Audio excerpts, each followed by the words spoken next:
What's up, people? Welcome to another episode of Beyond the Clientele podcast. It's your boy, the host, J100, Mr. So 100. You know we do it the So 100 way. And I got a special guest with me, my guy Marcus Brittmon, a.k.a. House. House, what it do? What's up, dog? What it do, man? Man, chilling, man. First of all, I appreciate you coming on the show and vibing with me, man. No doubt, no doubt. Yeah, man. No doubt. For sure. So what we gonna do first, man? We wanna let the people know what you provide for the look good and feel good industry, man. What you do, Man, I'm a 30-plus year barber. man? I've been cutting for since 1992.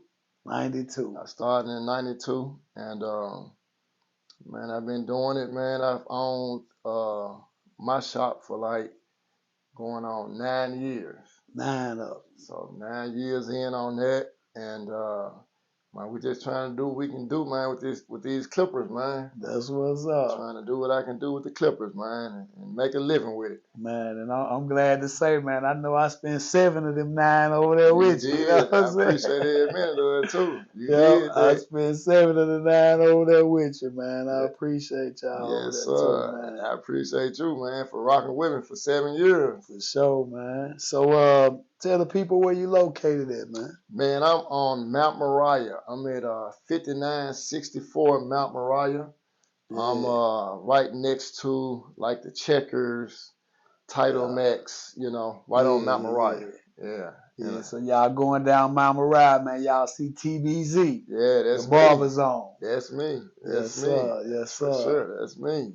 So let them know how they can book with you. Also, they get with you, do walk-ins or We do appointments? walk-ins. I personally don't do walk-ins because I'm a 30-year vet. So, it's kind of hard for me to do. Yeah, my clientele is where I need it to be. So I pretty much do appointments only. Okay. And then my clients, they normally can text me, or you can go on my social media page, which is Instagram, Marcus Brittmon on Instagram. Yeah. And you can inbox me if you see some work, want to get in contact with me or whatever, and you can take that route. But like I said, I've been doing it for so long, I'm pretty solid. Yeah, so your I'm clientele cool. locked in. Yeah, you I'm really ain't got that much room. Very little room. Very little, yeah. Very little room, for real. That's what's up, man. That's what's up. Well, y'all heard it, man. Mount Moriah. Yeah, 5964 Mount Moriah.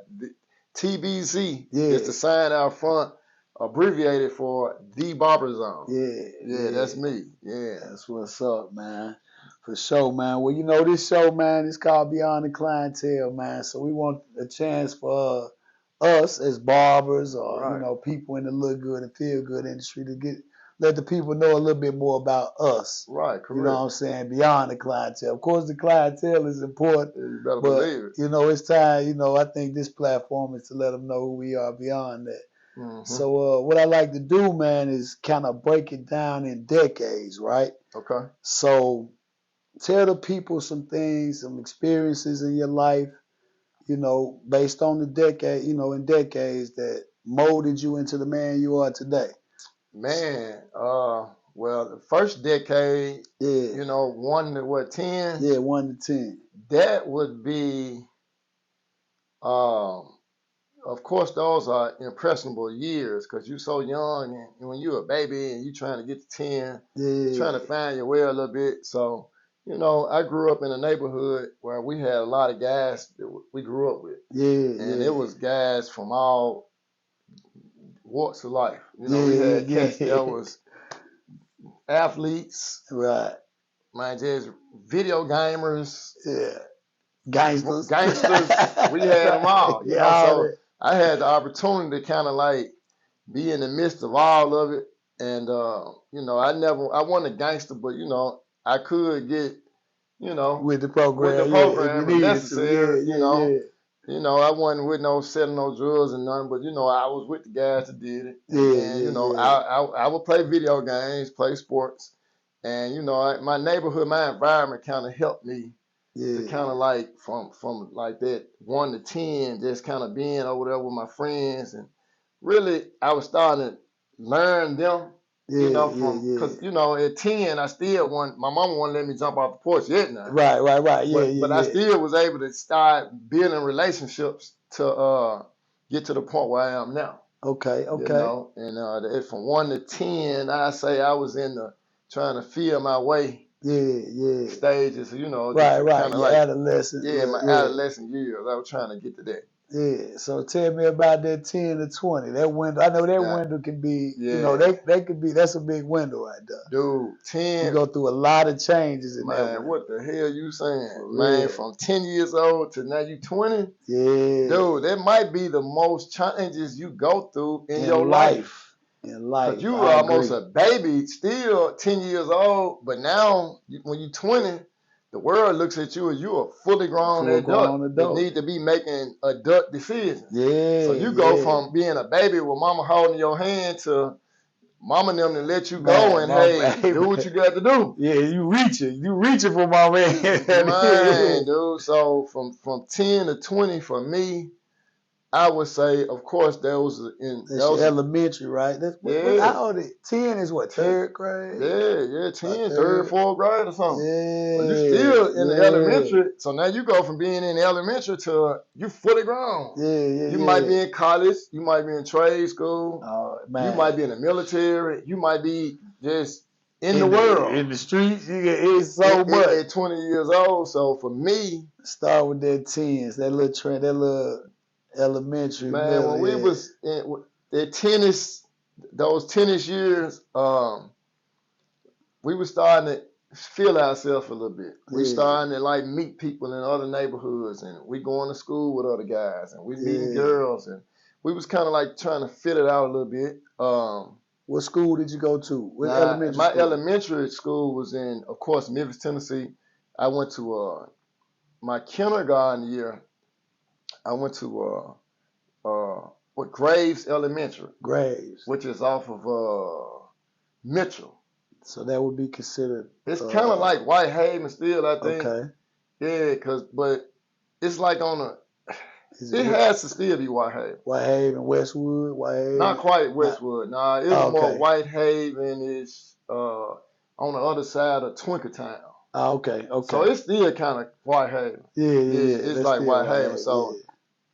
Man, I went to Graves in the kindergarten, and for some reason, I don't know if Whitehaven had opened up yet or what the deal was, because I don't know why I went to Graves in the kindergarten, but Whitehaven was closer to the neighborhood. Ah, okay. But my mom, for some reason, I don't know if they zoned me there or whatever. Yeah. I went there in the kindergarten, and then after the kindergarten, that's when my mom and them was like, everybody in this neighborhood, all the kids go to Whitehaven.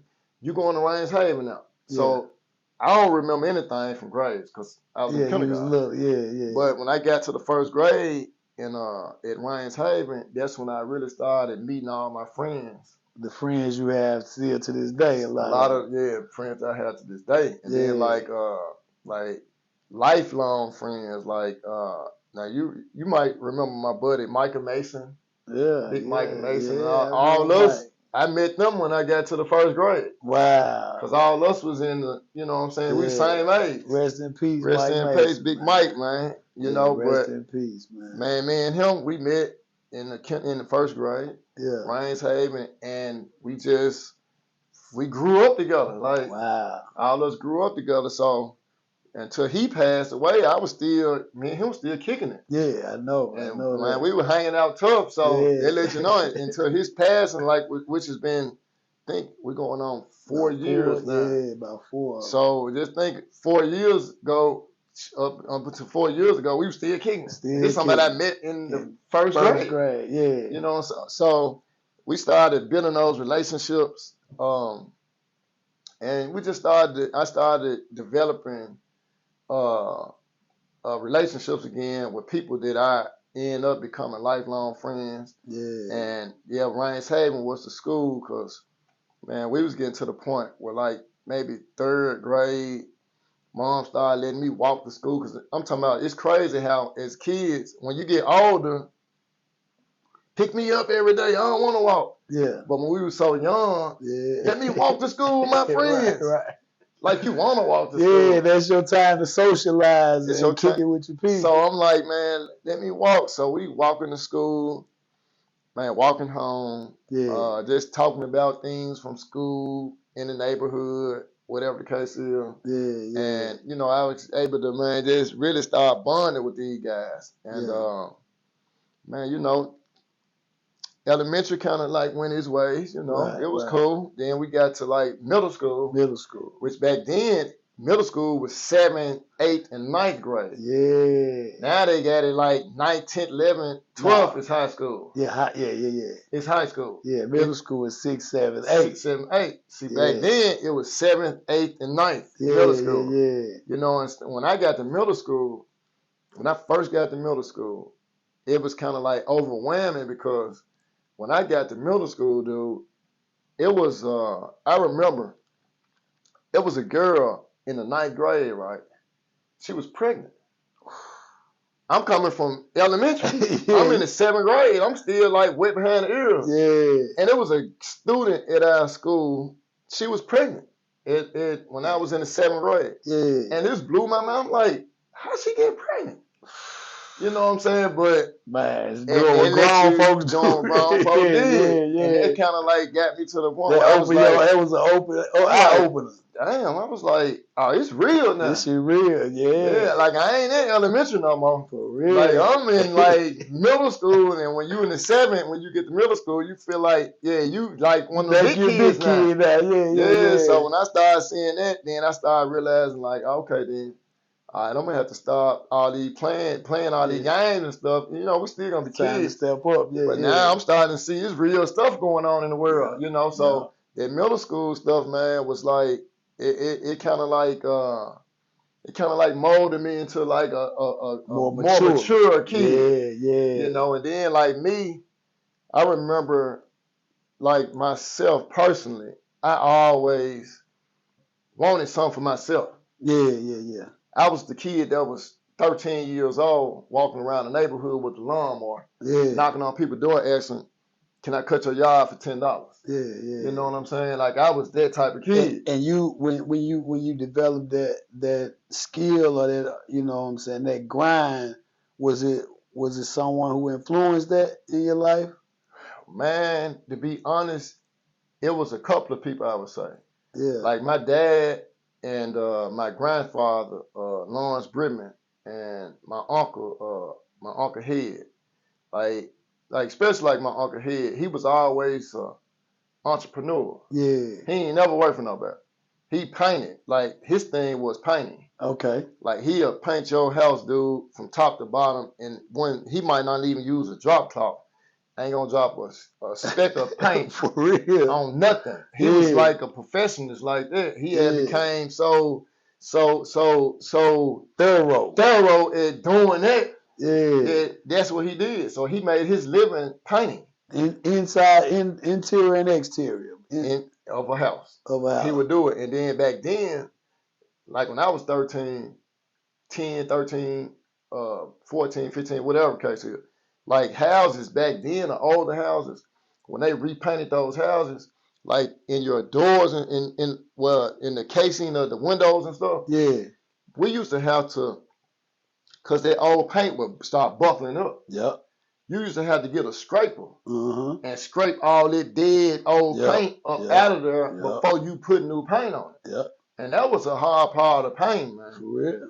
So my dirty work. Man, my uncle and them used to say, "You want to make some money? Come on." And they give me that scraper, right? And while they paint, they'll tell me to get in there and scrape all that dead paint. So I used to have to put that elbow grease in there. And knock this old paint out of there so they can get it ready for them to paint. So they kind of like showed me the ropes. They kind of molded me into hustling. Having your own hustle. They molded me into like, hey man, look, you might not be able to get it, you know what I'm saying, punching the clock. You might need to have you a skill, which is funny, I never got into like painting though. But you knew what it was about. But I would go with them when they did it. Like I remember them having jobs where it might be my dad, uncle, granddaddy, and we would go, they'll have to go tackle a job together because they got to go and finish it, right? So I ask, you know what I'm saying, can I go with them or whatever? And yeah, let's roll. So I would go with them like on a Saturday or something, get up, man, roll. And we'll go get it. You know what I'm saying? Like, and they'll pay you in the end, though. They'll give you in the end, they'll throw me some money. They'll pay me, you know what I'm saying, for coming out helping out. That's what's up. Yeah, my granddad, I used to call my granddad and be like, Pop, we call him Pop. Yeah. Hey, Pop, man, let me ride with you, man. Tomorrow go make me some money. I want to buy some new shoes or whatever the case is. That's what's up. I tell your mama to drop you off over here, and then and all right, you ride with me. Or he might come pick me up. But Scoop you up, yeah. they lived in Orange Mound. Okay. We was living in Whitehaven. Right, so my granddad might have a job in Orange Mound, so he ain't gonna come all the way to the mound to Whitehaven, get me, and then go all the way back to where he came. So my mom, he probably tell my mom to drop me off, whatever the case is. So I used to ride with my granddad sometimes, dog. That's what's and up. I got a chance to see like him doing plumbing, and cause he was like more than a painter. He was like all around carpenter. Okay. Painting, plumbing, whatever. AC, he working on the refrigerator. Like he was an all around dude. That's what I was used to coming up, man. Man, so, just a worker. He knows something about everything. My dude was a jack of all trades. He knew a little bit about everything. Yeah. So looking at my people, kind of like they were the first guys to kind of like, I can see grown men actually working. I ain't see no lazy dudes. Right. These guys was working. So when the lawnmower thing came. Yeah. So I automatically just being in the neighborhood and able to observe what's going on in my surroundings. I knew we had a lawnmower. Yeah. I'm walking through the neighborhood. We might be playing sports, kicking it. So I might made in my mind like, I need a fruit dog. Man, I'm finna get this lawnmower. Yeah. I'm finna go knock on this man's door because his grass clearly needs it. Yeah. Not, hey, man, so, everybody wasn't getting it, but some people would be like, go ahead, young man, go on, knock it out. So I just, pick me a few dollars up or something like that. Yeah, so they kind of like put me in motion, man, to like knowing that I don't want to be broke out here. Yeah. Like, man, I got to, put myself in position to get something. I mean, I might not get the whole pie. Right, but you gotta get a slice. Yeah. Give me a slice of it. And that was about how old right there? That was about... Man, I was at like 14. Okay. Because when I turned 15, I started working at this store called Holiday Fashions. It was like a woman's clothing store. Okay. So I started that at 15. Yeah. So I knew I was done cutting grass by that time. So this was like 13, 14 with the lawnmower. Yeah. So you experienced how it was just to put in a little work and make your own money. Yeah, make my own money. Yeah, for sure. And that's the only thing about now. Kids don't really have no hustle. They lazy. Yeah, they want to be given to them, but now they made it popular where they just want to take it or whatever. Take something, yeah. Yeah, they just want to take it. You know what I'm saying? But back then, we was like, nah, we finna go try to earn us something ourselves. Yeah. Man. That is a big difference in kids now, man. They definitely don't want to work, especially not no hard, dirty work. Nah, they ain't getting their hands dirty. Cut grass? I got sinuses. My son can't cut no grass. It's hot outside. He got sinuses. He can't cut grass or...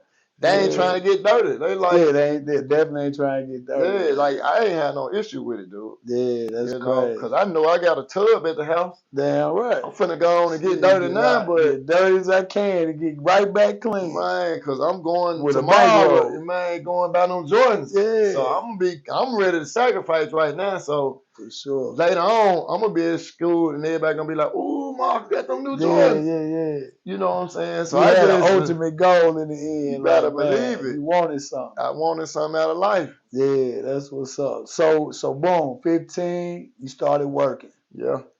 And so now you halfway to 20. Yeah. What moves did you make between that time after working? Man, I started working in Holiday Fashions, right? Yeah. And I ain't have a car at that time. And then my mom, she was working. Then she had other children. Right. Of course. I got a sister younger. I got a sister a year younger than me. I got a little brother that's like 6 years younger. Right. You were the oldest. I'm the oldest child. Right. So I knew that my mama couldn't drop everything she was doing to see. And that was the elder child. Right. So I just knew that I'm gonna have to make some moves for me. Yeah, I can't just put it all on now. Sometimes, of course, I'm gonna call Mama. Can you come pick me up? Right. Or can you take me or whatever? Yeah. But I knew I couldn't just rely on that the whole time. Yeah, you don't want to put it all on Mama. I couldn't put that all on her. Yeah. So what I did was, I would learn the bus routes. Yeah. On your own. Yeah. I knew that, to go get the pamphlet and it tell you what time that bus get to that stop and all of that. Yeah. So I'm like, all right, cool. So I ended up learning the bus routes, and I knew what time the bus was gonna be pulling up by my neighborhood. Okay. I jump on the bus, ride it up to the mall, and that's your ride to work. Yeah. Get off. Yeah. Walk over there to work. Work my gig. I might have to get back on the bus, catch it on back down to the neighborhood. That's cool. Get off and walk on back to the crib. Right. Or my mama might pick me up if she's free that time, she can come get you. However it went, you know what I'm saying? But I just knew that I'm gonna have to make this happen now. That's what's up. What's up. I'm gonna have to make this happen. You said something big right there though, taking a bus route. Most major cities got a bus route, man. I don't know no kids that ride the bus today. No. I don't know none personally myself. Nah. And you got to bear in mind, I was 15. Yeah. I was 15 riding the bus. Yeah, man, they think they too much for something like that. Well, I couldn't even imagine until my son 14. One of my sons 14. Hey, go catch that bus, man, up to the mall, dude. I couldn't be like, what? Catch bus, Dad. I'm not gonna go there, Dad. They rather not go. They'll be like, I'm straight on that. I can't see it, but it just shows you how society has changed so much. Yeah, it changed a lot. That even back then, it was like, get it by any means necessary. You looked at the bus as a resource. As a resource. Yeah, instead of like, and then I would stand out there, dude, and I'd wait by that bus stop, and it wasn't embarrassing or nothing, because I knew that, man, I'm going to work. You was on a mission. This is what I had to do. Yeah, you was on a mission. It wasn't no Ubers and none of that. A whole bunch of homeboys that had cars that could come pick me up, drop me off. Right. No, I had to get it by any means necessary. So that's how I played the game, man.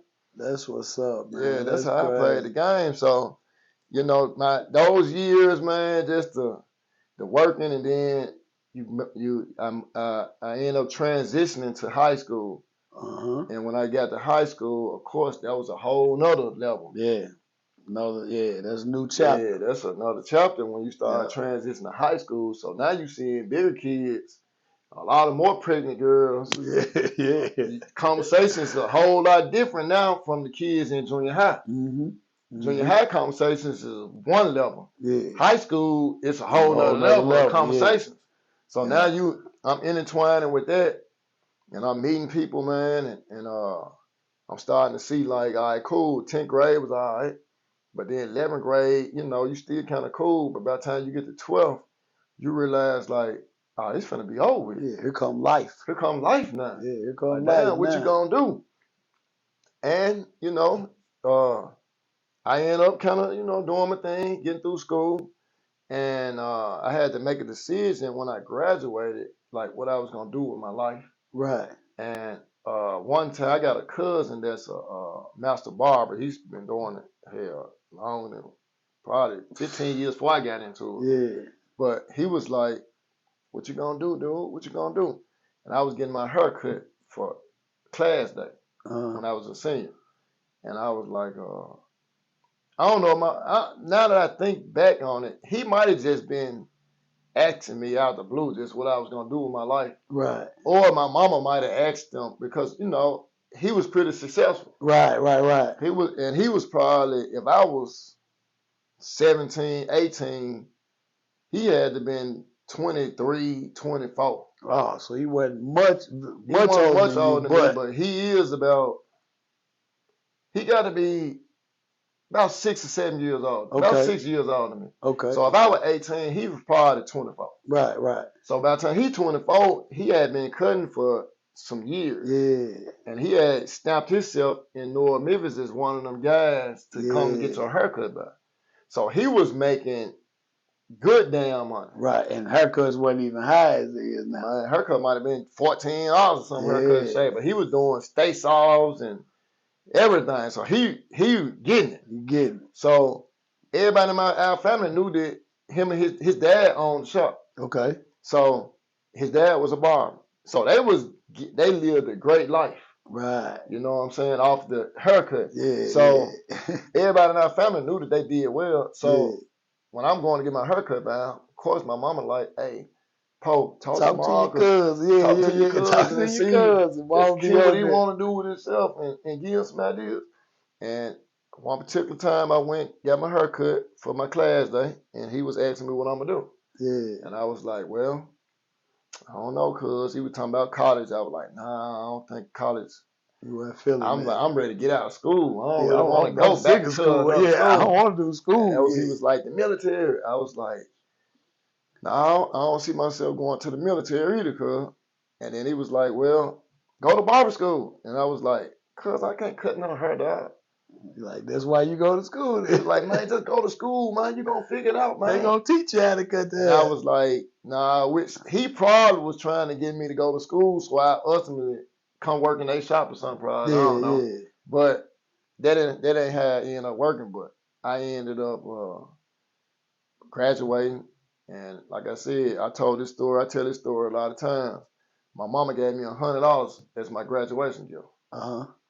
So, you know, she was like, congratulations, this what I got. Yeah, you know, sure. My mama couldn't go buy me a brand new car. Right, yeah. She gave me what she had. yeah, for sure. She gave me $100, and I was like, cool. So for like a month, 2 months, I held on to the 100, and I was like, you know what, man, what I'm gonna do with my life? Because I knew when I graduated, I got to do something. Right. But you hadn't really thought about it. I hadn't really thought about what is it that I'm gonna do though. Yeah. You know, because I'm like, damn, maybe I need to go to the military. Maybe I need to go to college. Or, right. Because you felt like you weren't doing nothing at the moment. I ain't doing nothing, but you know, I've been out of school all summer. We graduated in like May. Yeah. June, July.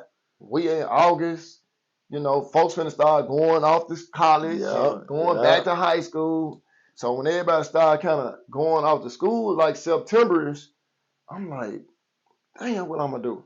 So I just said, man, you know what? I might go to barber school. So I went on, just bought me like 3 pair of clippers with that 100. And then I told my little brother, come on, I went and watched my cousin for like a whole day.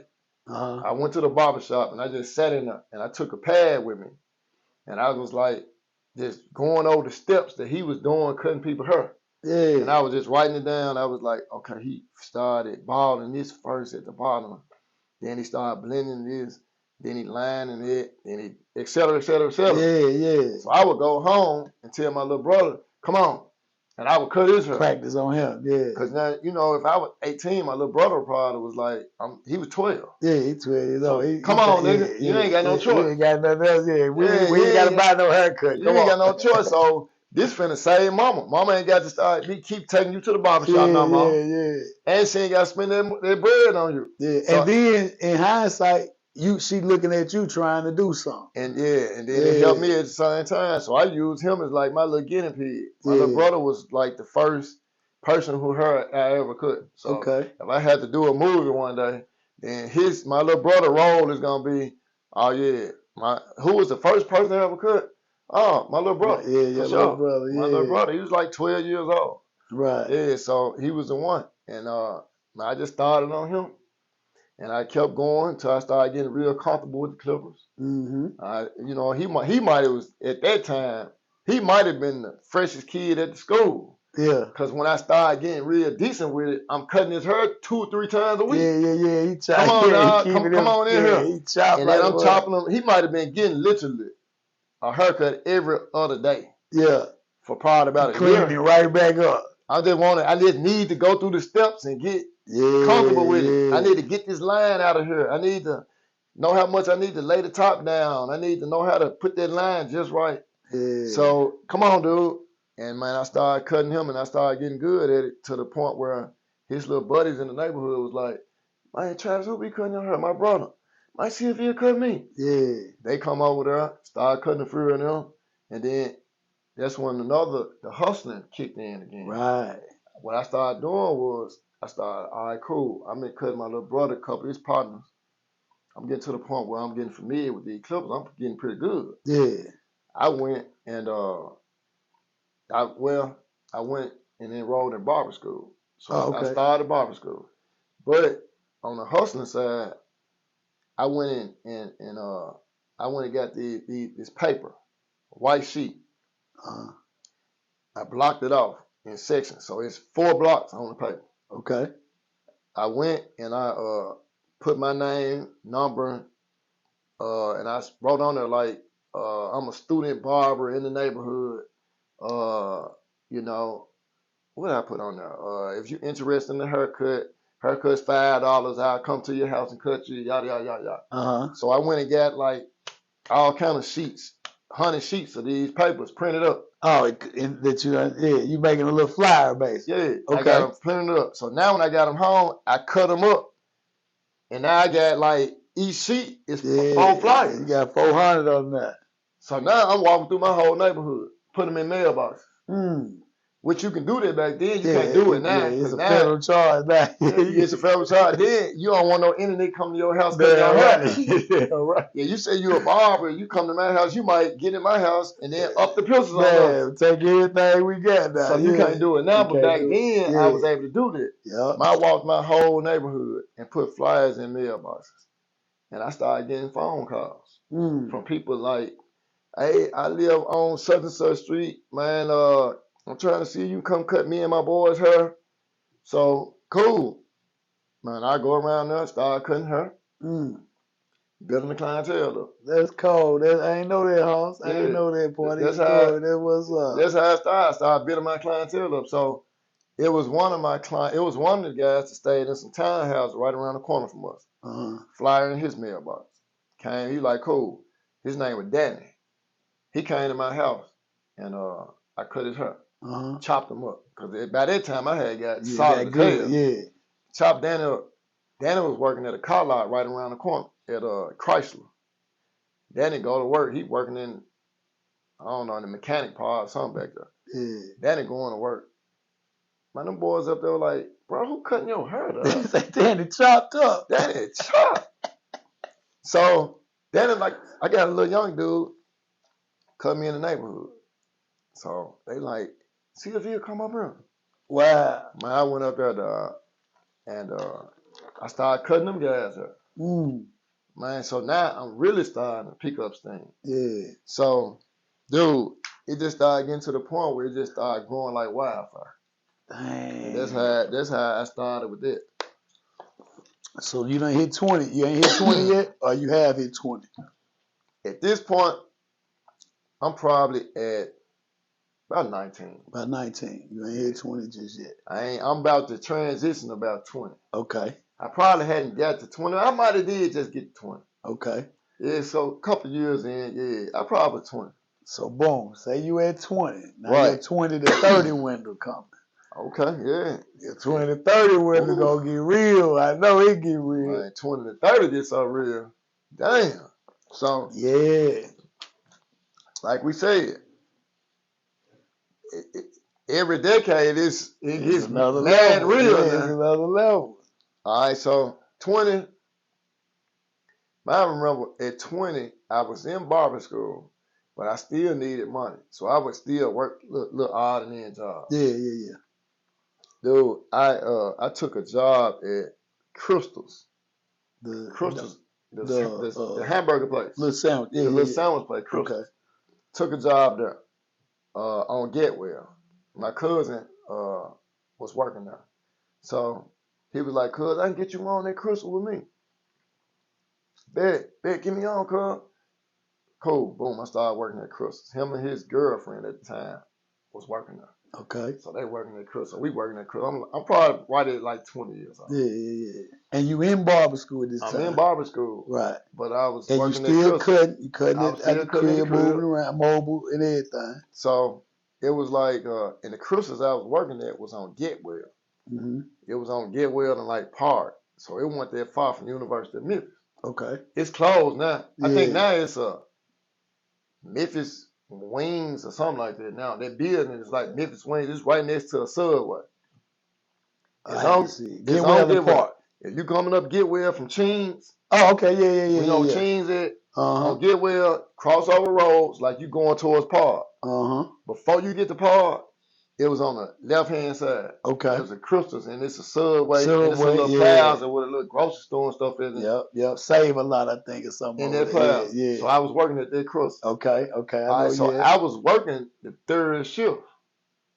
You were graveyard. Yeah, I was going in like 11. I get off at like 7 in the morning. Yeah. So it was I had a lot of things to kind of help build my character, man. That was one experience that did it. Okay. I was working at the Crystals, working third shift. On Friday night, now you got to bear in mind, I'm like 20. I'm like right around the age of college kids. Yep. Friday nights, dog, we in there flipping them burgers, dog. And we working. It's like 11:30, 12:30, 1 o'clock in the morning. The University of Memphis, which it was Memphis State at that point. Yeah. Memphis State kids, they might be out kicking it. Yeah, they out all night. So they come back Crystals, dog. Right, yeah, because it's 24 hours. It's 24 hours. They come back Crystals. They buying burgers, dog. They got polo shirts on. They in cars. They mama bought them. They mama cars, whatever case is. And pretty girls and stuff. And I'm in there flipping these burgers. And I used to be like. That's when it kicked in. Damn, dog. I want to be them. Yeah. I want to be kicking it on Friday nights. Right. Not working hard. Not working, man, flipping burgers overnight. Yeah. Because sometimes people, which we have to stop doing it, people are kind of like label you on something they see. Yeah. And they might think that's you. Yeah, they'll categorize you. They'll put you in a category, dog. Yeah, for sure. So I'm like, damn. In my mind, I used to be like if a pretty girl come in, a couple of pretty girls come in and get some burgers. Yeah. I ain't gonna really be able to get with them because they feel like I'm just a nigga. Burger third. Yeah, I'm a burger flipper. Yeah. But I know, like, my mama. You way more than just that. Yeah. Like, my mama, we stand in 5-bedroom house in Whitehaven. Like, my mama would take care of business. So, yeah, we good for real. Yeah, my mama, and then that time, my mama probably had a Benz. Yeah. My mama had bought like a Benz one time. We stand in a big house, so. I'm one of y'all. Right. I just got more. I'm just taking my little challenge through life. Yeah, you going a different route. Yeah, so I'm really one of y'all, but I'm just going my route. Yeah, y'all route may be just to go to college and on Friday nights, y'all mama sent y'all money, so y'all go hang out a little bit, kick it, which I can do that too. Right. But you have to work. Yeah, you trying to get you I'm trying to get somewhere. I got to go, you know. For real. So that kind of like humbled me. Okay. That humbled me and made me be like, you know, I had to look in the mirror and be like, can you cuss on it? For sure. Okay. I'm like, you know, I had to look and be like, man, fuck what them folks think about you, dog. Them folks, like, you know who you are. Like, sometimes I think that's what people get it messed up, misconstrued. They get to wonder what people think of them. What, man, I don't want to look bad. And then in the grand scheme of things, one day you're going to be in the ground anyway, so it don't matter what the fuck they thought. Damn right. Who cares about what them folks thought 20 years ago? And if you think about looking bad, you're going to look worse by not doing what you need to do. By not doing what you need to do. You need to do something. I mean, you're going to look bad sitting at the house, not working and not doing nothing like, man. So I'm going to look bad to my mama now, because they're like, you get your you're going to look bad to somebody. So I'm looking at, man, I had to realize it, like I said. Man, fuck them folks. Fuck them folks, man. I went in that motherfucker, man, and I flipped them burgers, and I got my little check, and for like them little months, I ain't worked there long. I probably was there maybe 3 months, maybe 3 or 4 months, maybe. Before I realized, like, I can't keep working on third shift. Right. You know, I probably stayed 3 or 4 months, maybe. You know, and shit, man. But I did it. I didn't let what people might have thought about me discourage me from being who you were. Who I was. Right now, this is where I'm at. I'm now, as soon as I find something better to do, you're going to go do that. I'm going to go do that. But right now, I'm flipping these burgers, and I'm working at Crystals until you get down with your barbering. And man, until I get down with my barbering. So, man, I did that, and like I said, I went to that first barber school, and it was actually right down the street from the Crystals. Oh, okay. So sometimes I would leave Crystals and just walk on down the street to the barber school. Damn. And go to barber school. Yeah. But the school ended up closing for some reason. It was called Moeller Barber College. And it closed down for some reason. I don't know. Yeah. So when it closed, we had to kind of figure out the next route. To finish your hours up. To get all my hours. Because it was me and some more guys that hadn't finished school yet. Okay. But the school, I don't know if they misappropriated money. I don't know what they did. Yeah, the school closed they didn't down. tell y'all. They just, man, it's over with. School closed. So, but your hours still, I still had counted. The hours that they did. I got those out. I got credit for those hours. Okay. And they did go to the state board. So I had probably I might have had 800 hours or something when they closed. Okay. So I still had a hot 700 hours to go though. To finish, yeah. Yeah, I did. So we ended up finding another school downtown called Ebony Barber College. Okay. It was sitting on the corner of 4th and Monroe, I think, which right now is not a 4th and Monroe, because when we went to the school, a couple of years after school, they tore all the buildings down in the area. They built the baseball park. Oh, okay. That's where the Redbird Stadium is right now. But my school was right there at one point. Right. Now, of course, it's not there no more. They cleared everything out and built the stadium. So we ended up going to Ebony Barber College, and it was downtown. So now it's transitioned a little bit different now. But by this time, I had found a car, like a little Oldsmobile Cadillac, a little bitty small little car, Oldsmobile. So I found it in the newspaper, man. I'm in the newspaper looking at cars. I'm like, man, this car $450. So I'm like, you know what, man? I tell my mama, man, Mama, I probably had like $300 saved up or something. I'm like, Mom, I need $150, whatever the case. All right, I think that's how it went. Yeah. So my mom, I'm sure my mom probably helped me get the car. She came straight through. So we found the car, rolled out there, looked at it, fired it up. It was running, air was blowing in it. Little bit of old, little small car. Yeah. Let's go. Get here. So boom, I get that. Now I got some transportation to get back and forth to school and find me a job at the same time. Right. So now, boom, started doing it. So now I'm going to barber school.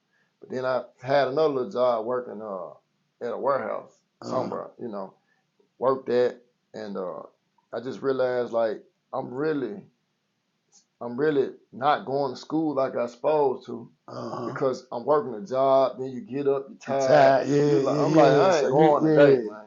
So I really realized I was wasting a lot of time trying to work. And one day it just clicked in my head, like, dude, what you doing, bro? Like, man, you got to come on, dude, finish school. Yeah. So boom, I end up quitting the job. Well, now they might have fired me. Yeah. Yeah, because at that point, you ain't showing up for work either. Well, I was going in there, dude. I clock in, man. I work like that. I work. Then when I first little break on, I go home. I'm at home, sleep, looking at it. And then I get back up at 10, and we got to get off at like 11 or something. I get back at 10, and I go back in there. And one day, man, my supervisor was like, man, where you been at? I was in the back. Man, we done walked around this whole place looking for you, man. I'm like, man, I've been in the back. Man, it's over with. It's over with. We're gone. Go back where you was at. Boom. I lost my job. I lost my job. So I'm like, you know what? I'm finna go. I'm full-time in school. Yeah. And my little bread gonna come on Saturdays, cutting her at the crib. Okay. I'm gonna use that little bread to move around a little bit. Yeah. That little bread, that little couple $100 I'm gonna make at the crib, I'm gonna use that to, put gas in my car. Yeah. Feed myself, go if I want to go out or something. That's gonna be my little money to do all that with. And you still at home with I'm mom. Still at home with my mom. Yeah. So it ain't like I had no pressure on me. Yeah, no real pressure. Like at that point, I ain't had no children or nothing. Right. I was able to really, truly find myself. Figure it out. Instead of having that pressure. Sometimes people they might have kids early. Yeah, I'm one of them.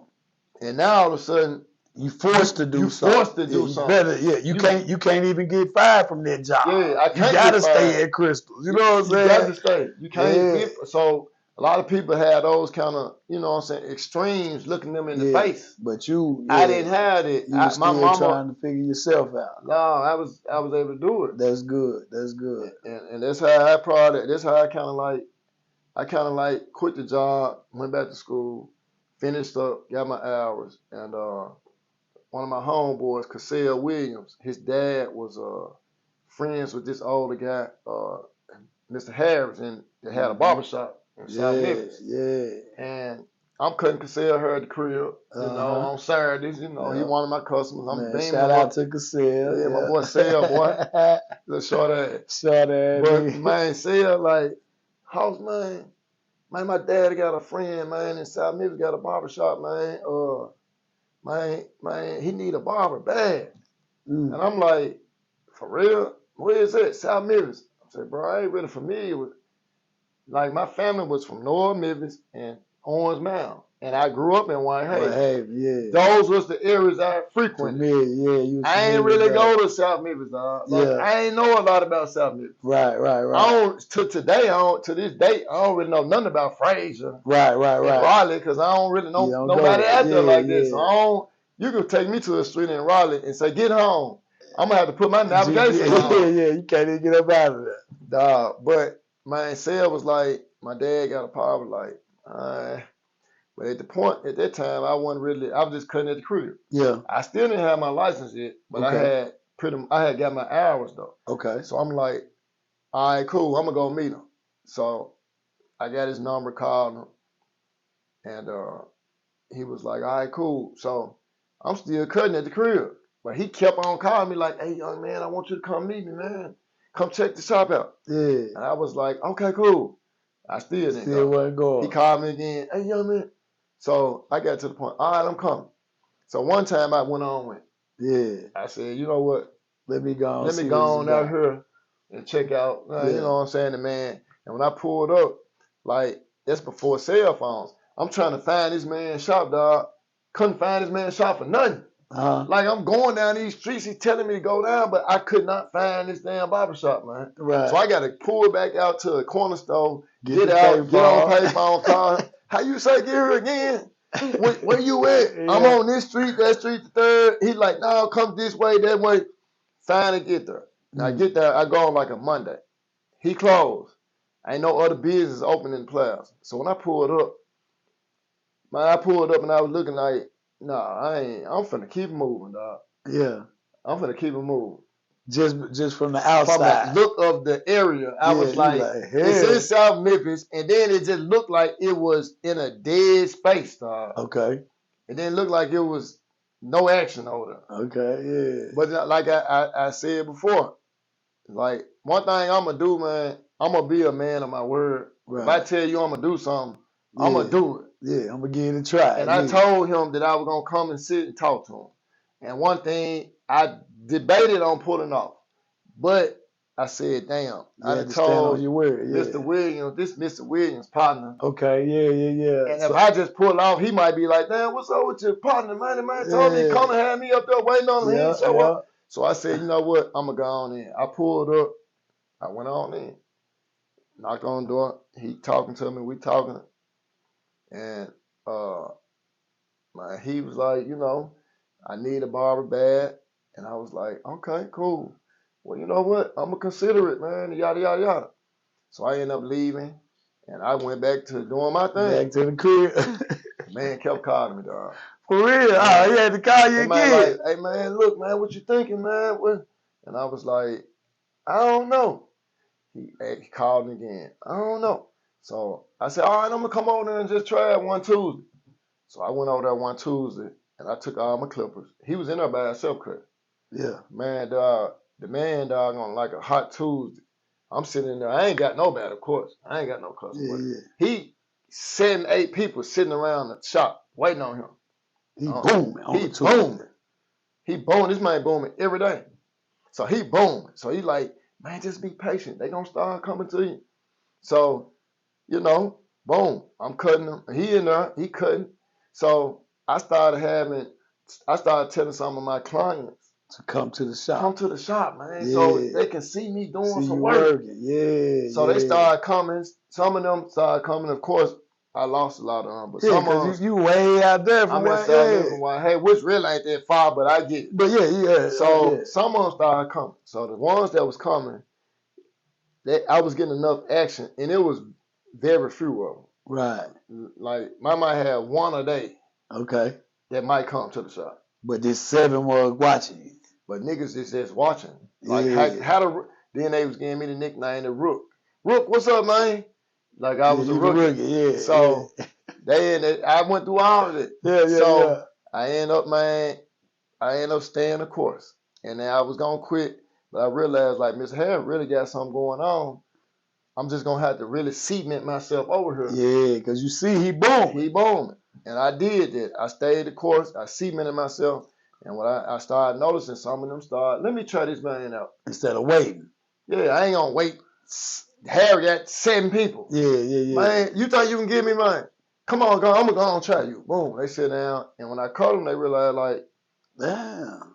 You might not be Harris now. Yeah. But you got me decent. Yeah. And when I leave, I'm going to still be like, and a couple of them would leave and be like, man, my gal asked me, damn, who cut your hair this time? Right. So I was getting some of that. Getting some of that too, yeah. So now, with them coming in there, they ain't going to wait on Harris. Right. And I ain't got number one person or nobody. Right. Now they starting to. It's worth a try. They see you worth a try now. And then, man, what happened was, my name started spreading through the neighborhood. Mm-hmm. Like, Harris got a young dude up there, man. He chopping, man. And folks would come in there, hey, bro, Big Wayne sent me around here, man. Told me, man, you cut. Yeah, come on, boom. Now, I'm starting to pick it up now. A lot of people weren't coming to Harris because they knew Harris had too many customers.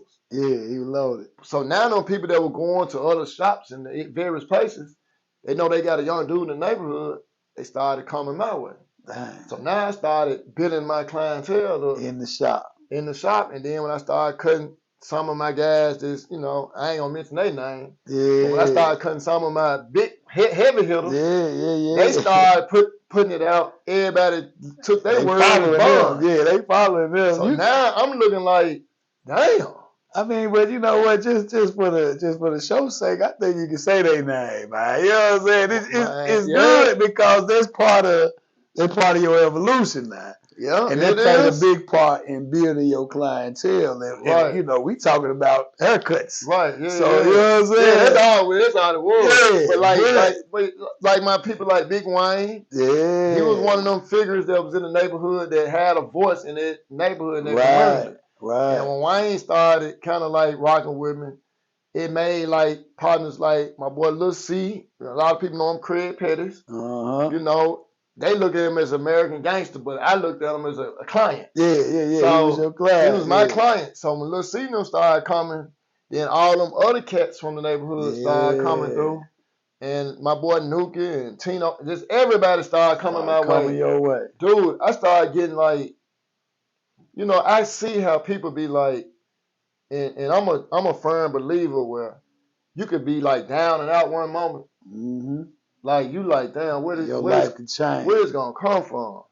And like that, boom, you on. Yeah. My thing just so happened to be the haircut. Yeah. I went probably from maybe making $200 or something cutting at the crib. Yeah. Getting to Mr. Harry, kind of sitting around for some months until it just kind of clicked. Maybe 6 months in, it clicked, and now I ain't making 200. Now I'm making 200 on a Tuesday. Yeah. You know what I'm saying? Like it just clicked like that. And like I said, man, your haircuts was 15. Maybe we were 12, I think, when I first got the Harris, maybe. Yeah. We was like 12. Yeah, so I remember when we went to 15 and like, who we trying? I remember, dog, somebody left me $20. I felt like they hit that you up. nigga took care of me. Yeah. I remember nigga, man, leave me $20.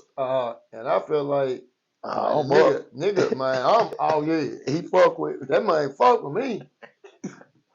That's funny as hell. So I remember them times. Yeah. So it's just funny how you could be in one stage of your life, man. Yeah. As long as you stay true to whatever it is you trying to do. Yep. Acting, rapping, whatever. Yard man, opening whatever business you trying to get off the ground. Yeah. You stay true to it. It's going to evenly catch fire. It'll catch fire for sure. It's going to eventually catch fire. And it caught fire for me over there. And I end up building a beautiful relationship with the people over there in the neighborhood. Yeah. Mr. Harris, of course, he like my uncle. Yeah. I end up building a beautiful clientele up over there. Yeah. And at that point, when it took off, you at about how old now? When it took off, when you considered it, I done made it. I'm officially a master barber? I don't think I got there. I got there at age 20. How was I when I got there? I was probably about 20, 22 when I got older. Okay. I probably was 22 when I got older. So by the time you 23, by the time I was 23, official. It was still building. Oh, it was still building. Yeah, I was 22. 23, it was building and getting solid. Yeah. So by the time I was 24, though, my name was in the neighborhood. Yeah. And I was hot as solidified. I was solidified. Yeah. I had cats coming from, because these guys, we can talk. I ain't saying no names, but these guys was connected. They was connected in the streets because they was getting street money. Right. They was real deal hustlers. Yeah. You know what I'm saying? And they was getting money, so they was dealing with people everywhere. And a lot of times they tell folks, meet me at the barbershop, meet me in front of the barbershop. Yeah. Or they might have just got a haircut.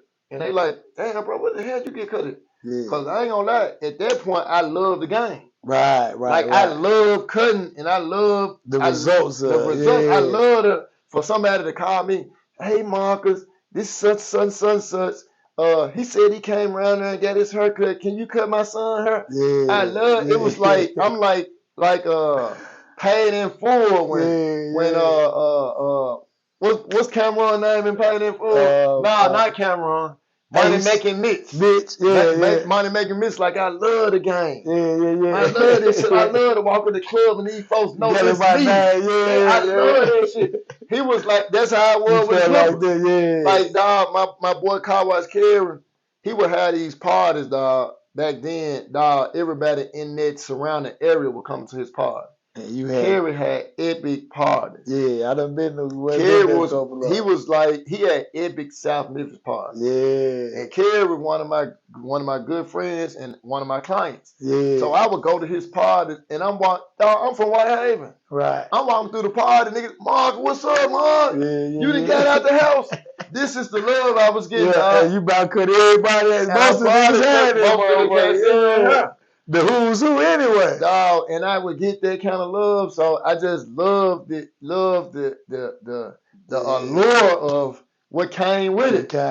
You know, it was a beautiful, it was legit. It was legit. I ain't do nothing illegal. Like and they respected me because I was who I was. I ain't try to never get in somebody. I ain't never see what they had. And be like, man, forget this haircut and shit. I'm gonna start moving this set.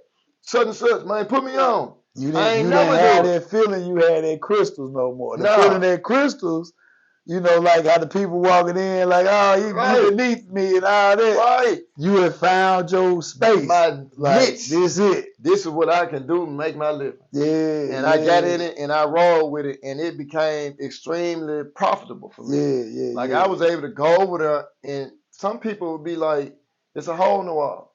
But man, we turned that place, dog. Like, dog, I was buying brand new houses and everything. Yeah. Me and my ex, back then, dude, we was buying brand new cars, brand new houses, dog. Like, I probably one of the first persons to be that was in my circle buying brand new houses. Yeah. Like, I had my house built from the ground up.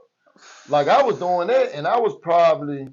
But at that time, I was a little older, though. I was probably like 27, though. 27, but that's still young. But I was, buying new houses. Man, I remember me and my partner Malcolm was at Denim and Diamond one time. And we just parked lot pimping. And we pulled up on some girls. Let the window down. I'm like, damn, hey, sweetheart, what's up? Go take your mama her truck home. I had bought like a brand new, when I was like 24, I had bought me a brand spanking new Jeep. Yeah. So we ride, you know. He's like, bitch, this my truck. Man, this take your mama and we keep it. I was like, I guess maybe I look so much younger.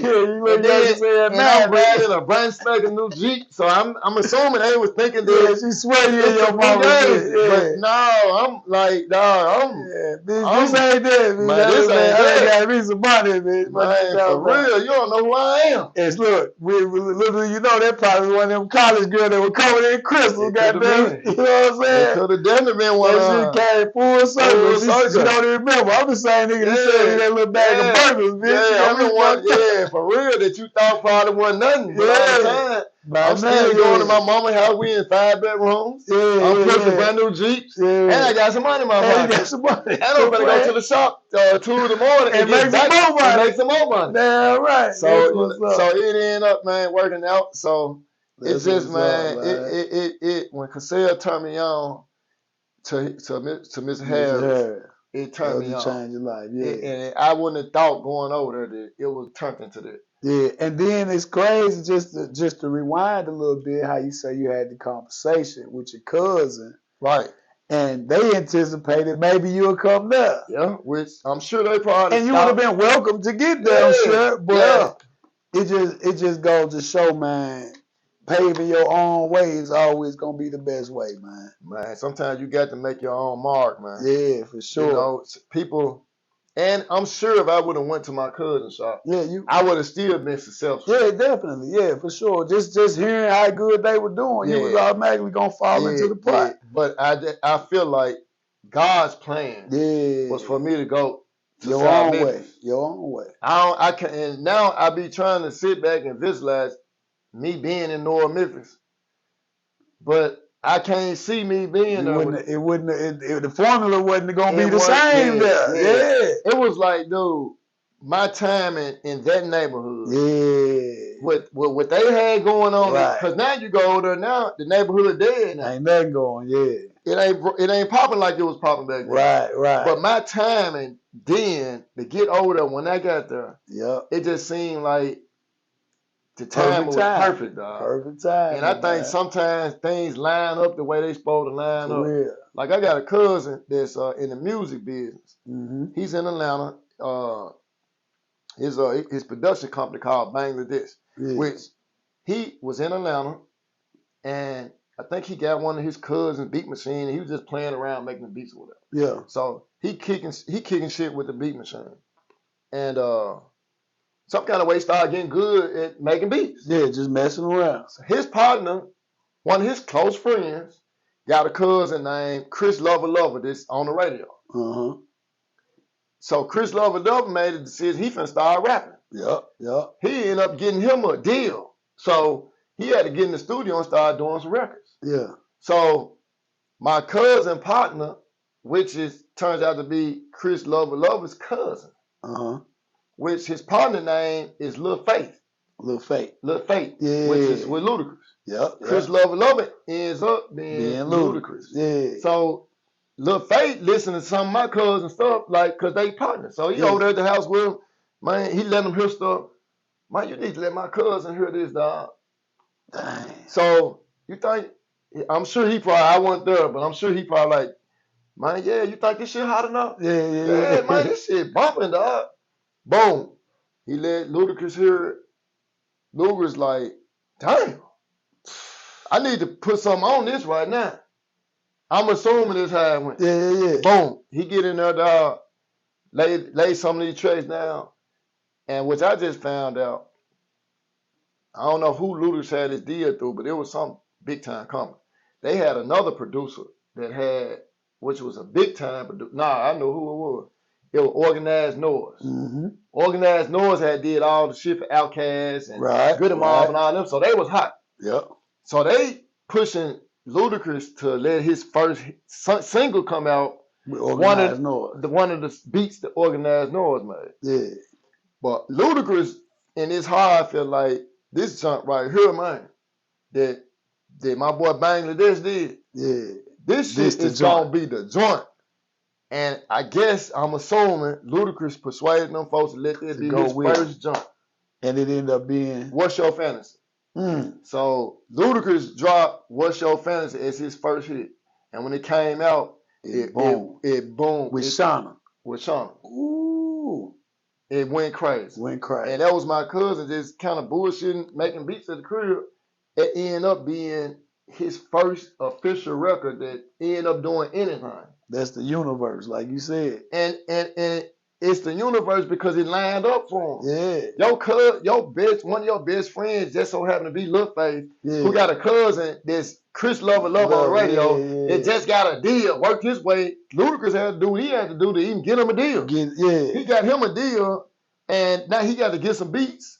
He got to get some music. Yeah, he got to show listen to this shit. This nigga got who a nobody. And he take it, and they take off. And now he's somebody. Now everybody eating comfortably now, I'm sure. Damn right. Right now to this day, everybody look like they still eating comfortably. Still eating good. And that's how it's just how the universe lines up for you know. And that's how my cousin's story went. But with me, I just felt like it did that for you with barber. It did that with me for barber. Yeah. Because I hadn't punched the clock nowhere pretty much since I started in Mr. Harris' shop. Yeah. Like I was like, this has been it. Right. Like I put my faith in the barbering. Yeah. It paid off for me. For sure. You know, and a lot of people don't do that. Right. A lot of people don't put the energy into this stuff. Yeah, that we do. Yeah, for sure. You know, but they look at you and they think that they supposed to get what you get. Yeah. But they don't put that sweat into it like that. Yeah. You know what I'm saying? When my daughter went and got her license, she had a big plan for barber, and I told her like, you don't really just go like that, because her plan was like boom, boom, boom, and she on your level. Right. I'm like, whoa, no, it ain't gonna. It's gonna take some building. So I know exactly what you mean when you say that. I mean, even me myself, even being, knowing how to cut hair for so long, and then deciding to become a barber and having to build that clientele, it takes a lot of time. It takes some time, dog. It takes a lot of patience. Yeah. But one day, if you stay true to it, you're going to get there. And like I said, the only great thing in my situation, I didn't have no major bills. Yeah. I was able to let this thing manifest to what it is. Yeah. Because I'm at my mama's house. Mm-hmm. And I ain't had no car notes. No pressure at all. I ain't had no pressure. So I was able to sit back and just let this thing figure it all blossom into like it. And where it is today. And now, like I said, that's all I do. Yep. That's all I do. But so now we done took it to you done got what you say, you done got to what, 27, 28. Basically you done basically hit up to 30. Yeah, I done hit 30. Say this point, have you had your child yet, your first child? My first son came at 27, I think. Okay. So we'll rewind a little bit. So you hit 27, that's another 27. Milestone. Yep. You had your first son. Yep, I hit 27. Yeah. My Marcus Jr. is born. Mm-hmm. And when you see your first child, then you know like, hey, life is serious. Yeah. It ain't just about me. Right. I got a mouth to feed. Right. Somebody depend on me. So now it make you kind of focus and have kind of tunnel vision. Yep. Like, all right, cool. I need to make sure, I have myself in play. I don't need to be doing no bullshit out here. Right. Because, man, like, my son can't afford, for me to be without you. Yeah. To be without me. And then at that point, I just knew that being a father, I'm going to have to really grow up. Yeah. Because I probably I still was kind of, I see some people, they might be like 21. You can tell, like, this nigga's a grown man. Yeah. He fully grown. Like, how he think, how he move. That was me. I was one of them. I was like that. But I had to be, though. You had to be. Yeah, you had to be. Yeah, boy, I'm with you. I know what you mean. And then you got other people, you can tell they still kind of way behind the ears. Yeah, he just living life. But he ain't no responsibilities on him. That's basically what is happening. They living with no responsibility. No responsibilities. Like, man, I'm straight, man. Fuck this shit. I ain't got no, you know what I'm saying? That's it.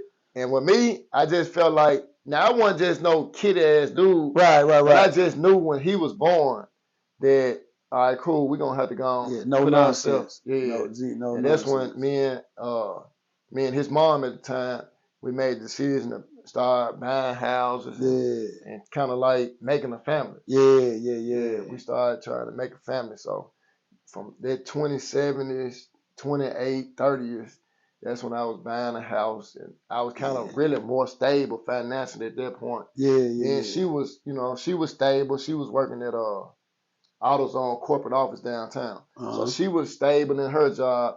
And, at that point, that time of my life, I feel like I made my parents proud. I'm sure they was kind of proud of me then because for sure. They looked at like, damn, this boy, cause I think we had got married by that time. I had got married. Yeah, cause I was like 20. If he was 27, he was like 2 when we got married. I was like 29. Okay. When I got married. Yeah, that's good age. Yeah, all this shit come together. I was like 29 when I got married. So I'm 29. I'm almost 30. Man, you know, I got my wife and got my son. I got a career I'm in, and man, now we buying new houses, and she getting new cars. We getting new cars, and it was like, I know my dad. You know, that was one of the moments. Like, I guess everybody want to make their parent like for sure, proud at some point in your life. At some point, like, damn, man, you want, cause like me with my son, and he a work in progress right now, but we gonna get him there. But even with my son, one day I want to sit back and just look and be like, damn. Man, that's my son. That's my boy. Man, that's my boy. I want that feeling one day. You gotta get that feeling. I want that feeling like when he graduated high school. That's one of them moments. That's one of them moments. But I want that moment to know that you can take care of yourself. You done got it, figured it out, where you taking care of yourself. As a man, like as a man, like I want that feeling. You know, I want that feeling for my children. And my oldest son, he don't quite get it yet, but you know. But like you were saying earlier, though, we in a different society, different time. Yeah, they think totally different. Yeah, and it's harder for us as parents to convince them of our way. Right. You know what I'm saying? Because of what's going on around. Yeah, the world telling them this is how it's done. Yeah. That's what the world telling them. But we looking at like, dog, come on, dude. Now you finna crash out doing it. And if you do this, you can get these results. But what you working on ain't gonna give you them results. Do it. But you know, it's just everybody say that's a path that everybody has to take. And they got to figure it out themselves. But my thing of it is, why bump your head if you don't have to? Man, for real. Why go broke? Why get $1 million and then a year you broke? Yeah. And you ain't got to do this. If you would listen to somebody that they went broke, and now they got it back, and they can tell you, hold on, now, slow down. This is how you need to do this. Damn right. And you can keep your money. Don't go broke. Yeah, never be broke again if you ain't got to have that feeling. Yeah. You don't have to have the feeling of falling off. Fell off. Now I'm hurt. Now you're hurt trying to figure out how to get it back again. Yeah, like you don't have to have it, but I'm working. Like I said, I'm working on my son, man. Yeah, man. Like I said, that we forever fathers, man. Even when they grown, you know, I tell my daughters, man, I don't care how grown you get, I'm always be your daddy. So for sure. You know what I'm saying? I'm gonna play my part the best way I can. And then, like you said, though, sometimes I think you know, life gonna humble you, life will teach you. You know what I'm saying? It just us as parents, we don't want to sit back and watch the mistakes be made, but once they make them and they deal with them, usually they start figuring shit out, though. They'll start figuring it out. Right. Yeah, but once you hit that 30, right? Right. Now you married, one child, purchase your home, riding good, you know what I'm saying, doing good in that realm, in that field. Boom, 30 to 40. 30 to 40, 30, I ain't gonna lie, dog. I'm gonna be real with you. The 30s went so fast. 30s flew by. Man, it's like 30 is kind of like, when I hit 30, it's like, I was 40 before I knew it. I was like, damn. Because you know, really what it was, I don't think you go through a whole lot of changes as far as your evolution in your 30s, especially if you did like you and got to your career. You know what I'm saying? It's like, now you're your maintaining. I'm just maintaining what I got going. What you got, you don't do a lot of, you don't go through a lot of change. I did. I didn't go through a whole lot of changes in my 30s. It was like, I was just maintaining what I had going on. What you had got to. You had got to that level as a man, so just maintain that. Yeah, and I like I said, I just kind of like maintain in my 30s. Now, only thing that in my 30s, if I have to just dwell back on my 30s, only thing that I remember in my 30s that was probably like one of the most probably in my life that meant something to me in my life in my 30s was when I was like 38. That's my dad died. Oh, so I do remember that. Yeah, when I was 38, that's when my dad ended up passing away. So that's about the only thing that the biggest thing that I got to be like, in my 30s, because everything else was pretty much just maintaining. It was maintaining what I had going on. But when I was 36, I think he got sick, and by the time I turned 38, he had passed away. Rest in peace to your father. Rest in peace, Pop. But that was about the only thing in my 30s that I really stuck with you for that decade. Because it was like you said, everything else was just I'm just keeping everything floating. What I got going on. Yeah, that's how that be. Though. Yeah, I'm just keeping everything kind of floating, dog, and it was like I was cool with it. Yeah. So you finna fuck him up now, man. Y'all will believe it or not, this man got a whole nother decade to tell y'all about that. I do. Hey, man, it's the youngest looking old nigga I know right here. I'm telling you, for real. Man, this man will fool your ass, man. Man, dog. So my 40s was a lot of transitioning to different things. Yeah. 40s, well, you know what? I go back into my 30s a little bit. Just a little bit. When I was probably, how old was I? Maybe 37. Was I 36, 37 or so? That's when I made a decision to leave South Memphis cutting hair. Oh, yeah. That's a big transition. Yeah, that's a big deal. Because, you know. That's where your foundation really originated. My foundation. Ooh. Because I was persuaded by couple of friends, my boy Quinn and old Curtis Givens. I was persuaded by them to come to a shop that Curtis was finna open up in East Memphis. And I was like, bro, no way I'm finna leave South Memphis, go all the way to East Memphis cutting some hair. Come on, bro. And I was like, nah, ain't gonna work, dog. Can't do it. But it was like things was happening in South Memphis. A lot of changes, A lot of changes. A lot of people that the clientele was starting to change. A lot of people that was my backbones in the neighborhood were starting to die off, go to jail, and everything else, right? Right. So my security net was kind of fading away a little bit. I still had a sense of security, but I can tell like it's about over. It ain't the love that it was at one point. Yeah. Cause now we hearing about people want to rob you and I'm like, damn, rob us. Yeah. Like, damn, we the barbershop. Like, we the neighborhood. This is where everybody come in the neighborhood and meet up and like, damn, us. So it was getting to the point where some couple incidents happened, and I was like, damn. And one particular incident happened that I felt like, oh yeah, it might be time to roll. Like I had a dude that was on top of the barbershop. And I don't know what his intentions was, but it was starting to get dark, and one of my customers had got done getting his hair cut. He get in his car, he pulling off. So he pulling off, he just saw him look back.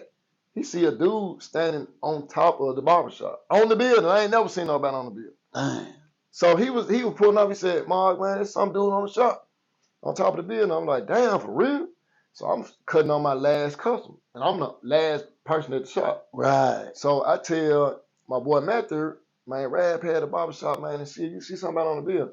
Matthew Rab out there and say, damn, it is a nigga on the bill.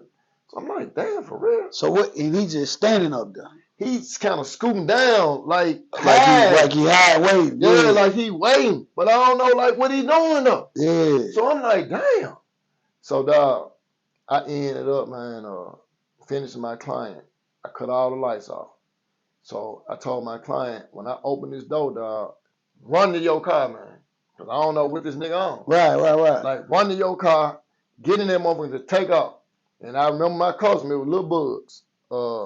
So I said, Lil Bugs, man, when I open this door, run to your car, dog. Yeah. So I had cut all the lights off and got everything shut down. So I told Matthew, man, just like put it in front of the barbershop and stop right there, dog. Cause that might throw him off. Yeah. So Matthew pulled up, and when Matthew pulled up, me and Lil Bugs took off. I shut the door, locked it, pew, And we got to our cars and stuff, jumped in, fired them up, and we're pulling off. And we was pulling off. Next thing you know, we heard a gunshot. Pow! So dude, I don't know if he shot in the air, shot in one of the cars. I don't know what it was. But little Buzz went in from the neighborhood. He was just a little young kid. Yeah. So I'm the only one in there.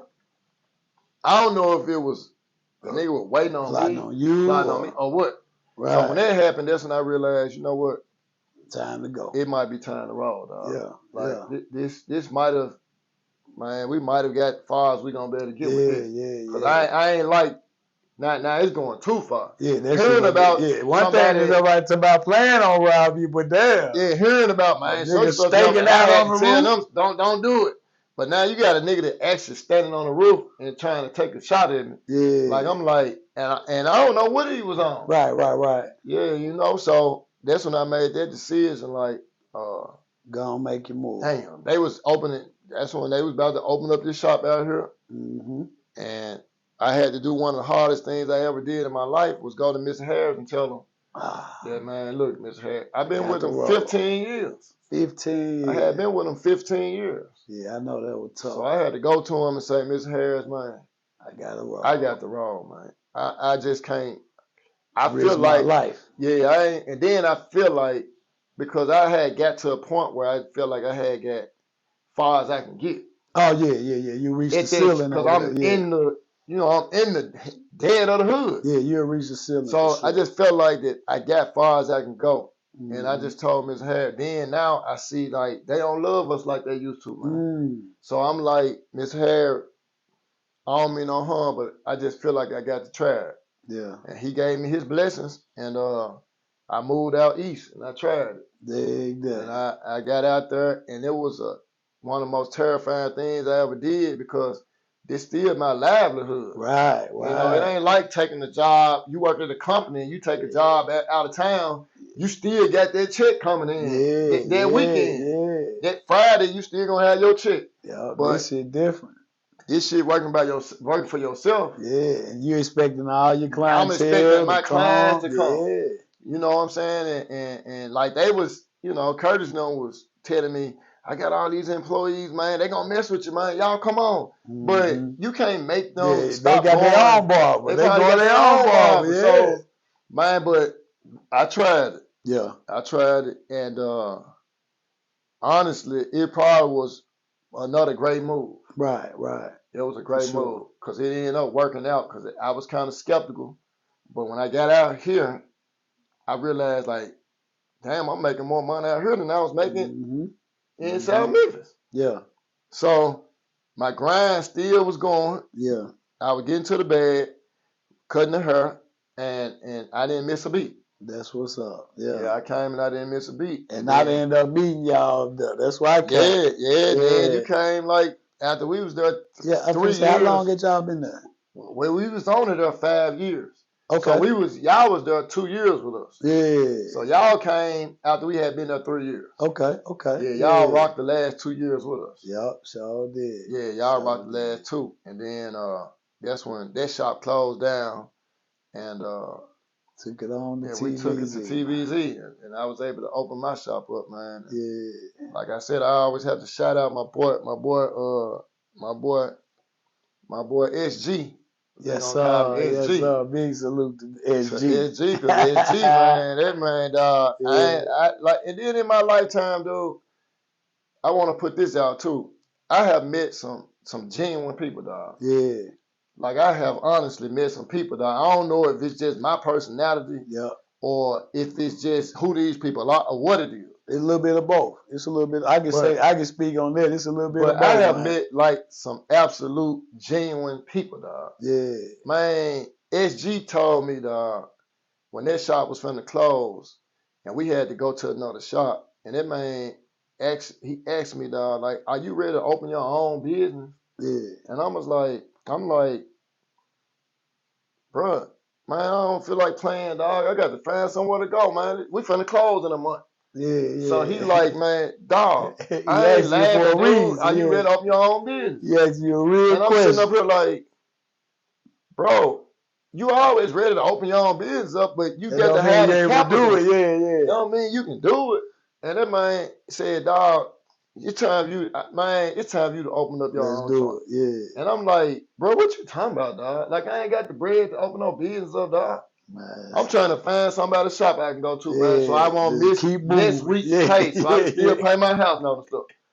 And that man told me, dog, man, I'm gonna give you the money to open your business up, dog. That was real. And I'm sitting up here like, what? And then I had to think at that moment, I'm like, how much money this nigga got? Right. Because I knew he was doing well in whatever. You like, damn, this nigga put his name. You like, God, damn. Who you know that told their partner, hey, man, look, dog, I want you to, man, you've been doing this so long. I want you to have your own business, dog. Yeah. I'm going to give you the money to do it. And you just pay me back. Me later. Yeah. Pay me back later on, dog. I ain't gonna lie, bro. He the only one. He did it for me. He helped me out in one of my businesses too. So and I'm like, dog, what? And he did, and he told me go find a building and make the move. Fuck all the plans. And I was like, hell, I was finna go have to find somewhere to go anyway. Yeah. So I said, you know what? Forget it. Let's try it out. Yeah. And I found that building where TBZ is, and he turned me on to the contractor that did all the work. Yeah. And we went in there, gutted that place, man, and we built TBZ. Man. You know, and like to this day, dog, like I end up paying him every penny of the money he spent back. For real? I paid him every dime back. It took me like 2 years. Yeah. But about 2 years I had paid him every dime of his money back. That's real. And most people, dog, they do that. Well, I want a percentage of the business. Yeah, nigga don't want to control it and all that. Yeah. I want a percentage of the business, or I need my interest back on the money. Yeah. I'm gonna give you this, but you got to give me this back. Much back, yeah. Man, I told that man, dog, when I had paid, he called me one day and said, damn, Mark. I'm like, what's up? Man, you ain't got nothing but one more payment to give me, dog, and you done. I'm like, damn, for real? Because it was just routine for me every month to give him a certain amount of money. Yeah. You know, I'm like, I bite the bullet, dog. Yeah. I'm going to make sure this man pay my bills and still pay him this every month. Yeah. So I did that for like 2 years, and we got to the point where he told me, he said, hey, bro, man, you got one more payment to make. So I'm like, damn, for real? So I said, damn. So I made the payment, and the following month, I had saved up like some bread. Yeah. And I said, hey, dog. I said, man, it's just some bread on top of what you did for me because you ain't have to do that, dog. For sure. And that man looked at me and said, bro, don't insult me like that, dog. I said, man, you my friend, dog. You don't owe me nothing. Damn, that's real. I'm like, damn. Like, he was insulted because I tried to give him some. And it's real shit. Yeah, that's like, this ain't no flag. This ain't me putting no 10 on 2 like John be saying. This is some real stuff. That's that man told me, dog, don't insult me like that, bro. Yeah. And I was like, I couldn't do nothing but shake my head, dog. I'm like, damn, for real. But like you said, it just be, like you said, sometimes it just line up. It just line up for you, man. For that, dog. And he has been, his business, which was what he does, he is extreme successful. Yeah. He ain't missed a beat. Like, he probably didn't even blink about the money he spent. Right. For sure. It didn't stop him from going on vacation. It didn't stop him from buying all them cars or buying them brand new houses. It didn't stop him from going. So it didn't hurt him, but that's one thing we got to stop doing. Now, we're in a position to help somebody. Man. Let's help them folks, man. For sure. And I be seeing a lot on social media, people be like, man, help somebody without telling everybody. Yeah. Like, people be wanting to get the recognition for like, it. if I take off, if I do something and you help me out and I take off, you want to, I'm the one guy. If it weren't for me, you wouldn't be doing it. For me, nigga be wanting it. Yeah. They want to pump their chest out like that, but not the real ones, though. That's what I'm finna say. The people that I deal with, dog, they don't do that, man. The real ones ain't gonna do that. Yeah, they ain't doing it, dog. They did that because they wanted to do that for you. Straight from the heart. Straight from the heart. It ain't about what nobody else thinking. And nothing. They like, dude, take care of your business. Yeah. And so, man, Sean ended up, SG ended up he ended up, man, putting me in a position, man, to be a boss, man. And for real, he helped all of us, because we all was searching for somewhere to go. All of us gonna have to find somewhere to go. Yeah, so, he helped us all, man. And whenever he did that for you, and once I knew you had a spot, man, I was locked in. Yeah, that's when you came, you, Kurt, Quinn. Yeah, we started, man, and we got busy, man. Yeah, we got busy, and just think, now it's gonna be 9 years. In December it'll be 9 years. Bro. And I don't look like we finna shut down no time soon. Nah, I ain't going nowhere over there. It don't look like we finna shut down. That motherfucker locked in. Yeah, it looked like we done cemented ourselves in the community. Locked in. East Memphis is locked in. I mean, we done cemented ourselves, so. Straight up. So you done tapped into some more business, man. Yeah. Tell the people what other stuff you done tapped into. Like, recently what I've done is, my homeboy Curtis Gibbons, he remodeled his club. Yeah. Yeah, he remodeled Love, which is the coldest club in this region. Yeah, I don't know no clubs in this region that's touching it. Man, he did that. That man went in there, dog, and it was beautiful to watch him just revamp that whole building. That man put an indoor, outdoor bar. Yeah. The man revamped the building. Man. Yeah, he did that. When he was going through the process, of course, you know, we good buddies. And we hang out. So he was like, hey, bro, this jump finna jump, dog. I'm gonna need some help, man. Like, why don't you take a little part-time job with me, dog? Just help me, you know what I'm saying, be assistant manager or something like on Saturdays and Sundays. Yeah. I'm like, what it consists of? He was like, dude, you run a barbershop that you've been owning for 9 years. Yeah. You know how to manage now. You know what I'm saying? Because you ain't finna close down, and you got good business. You keep your shop up. You know what I'm saying? You can do it. It's just managing people. That's all. I'm like, you know what, dog? I can do that. And I'm like, you know, we discussed the terms and everything. And man, I said, man, when we open back up, man, I started doing that. Yeah. So you can find me at In Love Memphis on Saturdays, Sunday nights, man, with a welcoming arm. Come on in, let's have a good time. That's what's up. Yeah, I ended up doing it. I've been doing it since the remodel. So we finna be knocking up on about a year almost now. Yeah. Yeah. We finna be knocking up on a year in a minute. Mm-hmm. Yeah, I've been doing that. So yeah, I've been rocking with CGI Entertainment, man, for the last almost year. Big shout out to CGI, man. Yeah. Big shout out to him. Yes, sir. Yes, sir. That's what's up, man. Yeah. Man, that was some hell of a decades you went through there, man. Look, dog, man, my decades, man, have been blessed. For sure, man. I got to say, man, I just, man, want everybody to know, man, if it's something you want to do, man, you can do it. Just put your mind to it, man. Straight up. Because I'm hanging with people, dog, that got major things going on. And I'm sure it's probably a young kid, a barber or something that might see me and be like, man, I want to get going like dude. Yeah. It's probably possible.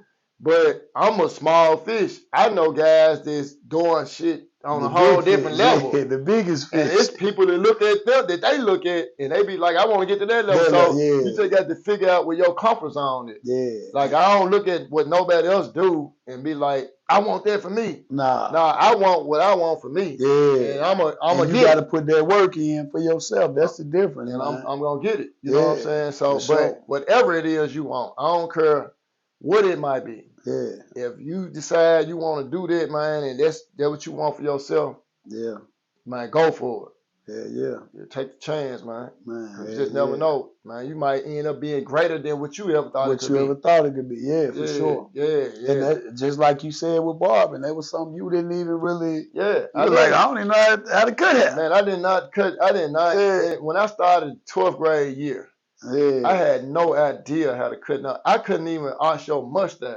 Like I couldn't do nothing with no clippers. That's crazy. And my cousin told me. Yeah. Your cousin gave you that, just put it on your brain. He planted the seed. Yeah. And hell, it just harvest. Harvest like a mug. Yeah, I'm harvesting, dog. That's what's up, man. Hey, well, look, we done finished the decades, but I got a few other questions for you, man. Let's just shoot.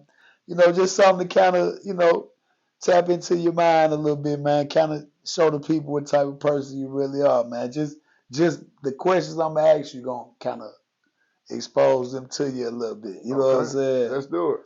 So, the first one I would ask, man, is what would you consider your wow factor as a person, like something that when let the people know and they be like, wow. What would you consider your wow factor, man?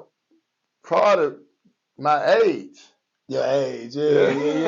They probably, if they found out like, man, you how? Yeah, that is. I'm sure they probably be like, wow. I totally agree. That's definitely your wow factor right there for sure, man. I totally agree with that. Probably that.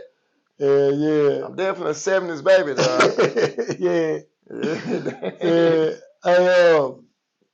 Another question, man. Is it something you want the people to know about you that you don't think they know? Like, a lot of times people see us as barbers or whatever field we work in, and they assume maybe. Mm-hmm. So tell the people something that you be like. I think people that I'm around. I think people that I kind of associate myself with, they probably would think that I'm mild-mannered.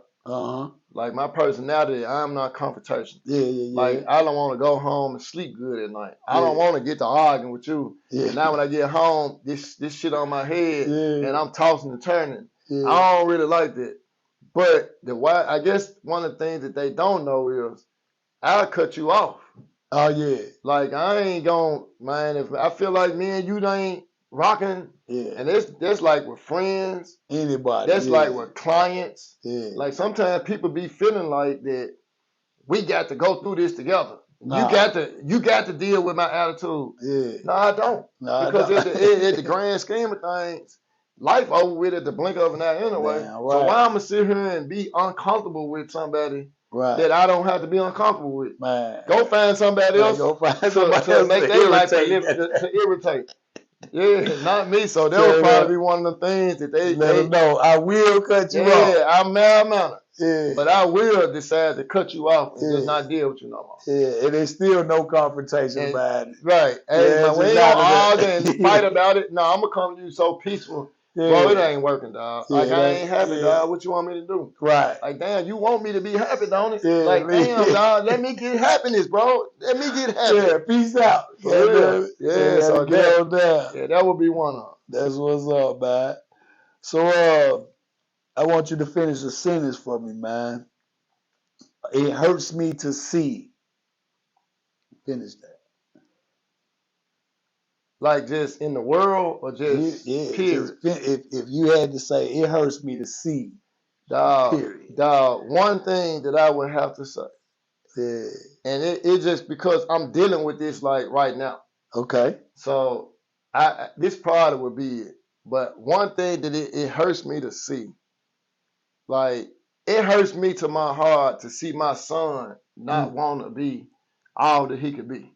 Wow. That like really irritates me, dog, and that hurts me every day because I get up every day and I think about this dude, and I'm like, come on, bro. Yeah. Like, dog, it's more to life than just thinking you can fire the blunt up and get high and lay out all day. Yeah. Dog, it's more to it. So, I mean, if I'm being real, like, it hurts me to see my own flesh and blood not doing what he need to be doing. Or even trying to, what you say. I ain't even trying. Start some, quit. Yeah. You know what I'm saying? Like, he ain't. So that's so crazy, man. That's a deep one though. That's a deep one. Yeah, dog. Like, because I get a lot of different answers, man, and a lot of people might say poverty. You know, the crime, but but that hurts me too. Yeah, but your truth, when you saying finish it, this your sentence, right? And that's for it to be your son. That's real. That's heartwarming, right there. Though, you know what I'm saying? Like, it hurts me to see my son making the decision, dog, to be lazy in his life. Yeah. which I know he ain't got to do that. Yeah. But that's the decision that he has made for himself. So, you know. Yeah, that's crazy, man. That's crazy. Man, you better get on your shit, little Mark. You better get on your shit, man. I swear, dog. For real, man. I swear he better get on it, cause I ain't gonna give up on him. Yeah, you can't, like you said, you're his daddy, so it's hard to just say, you know, it's over with, but at the same time, it's hard to let up too. You still got to put that pressure on him. Right. Definitely got to put that pressure on him, man. Yeah, that's one thing, dog. Damn, that's what's up, man. Let me see, man. What would you consider your biggest vice? Like, what has a hold on you in life? What that you consider something you be like, I just can't shake that. Man, you know what? At this point, it's funny you asked me that, but at this point in my life, just on some real stuff, man, when I was like maybe 20 years old, me and like some of my partners, my boy Terry, you know, Doc best friend Terry, coming in the shop with the little Jones, Terry and me and Mal, my partner Malcolm, we used to like go to the casino, and we'll sneak in there. So we'll sneak in the casino, we shooting dice.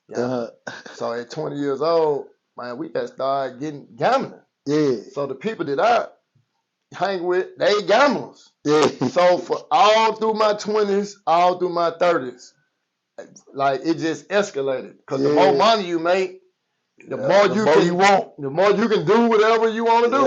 Yeah. You know, so my gambling had became an issue. Yeah. You know, it really felt like it was a problem. That my gambling was an issue.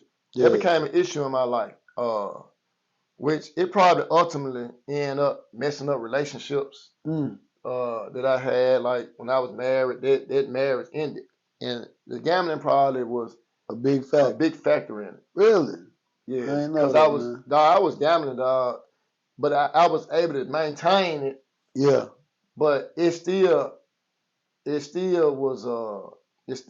played a part in some bad decisions made with it. And then the thing about the gambling is when you win, everything fine. Beautiful, But when you lose though, it's the attitude change and you're a different person. Your energy and everything, your whole frequency change. When you lose, and you're gonna lose way more than you win. For sure. So just imagine how many. Especially trying to go to the casino, you definitely go. That was a major vice that was in my life. And like 2 years ago, right, I made a decision that I was tired of doing it. Yeah. Like we was going to the casino, dude. Like homeboys might call, let's do this, let's do that. Come, let's roll. Like we was like in it. We was in that world. Yeah. And I just, man, 2 years ago, I just looked at myself in the mirror, dude, and I said, man, you know what? I'm tired of this shit. I'm tired of running to the casino, getting up 12 o'clock at night, riding down there, staying at 7 in the morning. Might have to go to work at 9. Yeah. Just all this mess that came along with it, dog. I'm just missing too much life. Yeah. On my off day, ride down there at 12 o'clock in the afternoon.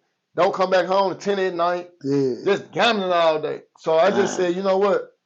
I got tired of it. So like 2 years ago, I made a conscious decision. And people be saying, you can't just quit cold turkey. You got to wean yourself off. Nah. If it's something you really don't want, you can quit cold turkey. Yeah. I ain't been to Tunica in 2 years. For real. It's finna be 2 years. I only ride down there no more. Like I ain't got a desire to even go down there. I done got it out of my system good enough that I don't even have the desires to want to go. Yeah. Like, so that's probably one of my biggest vices that I done had in my life. Gambling. It's gambling, playing blackjack. Dang. Yeah. That's what's up. And I finally made a decision to, maybe that's why I'm starting to look younger or something. Because I done stopped doing it. I quit that shit, dog. I couldn't do it no more. Yeah. That's crazy. That's what's up though. So in the question I usually ask it as a vice that you have or had. And yours is had. It's good you was able to shake that. Yeah, I shook that.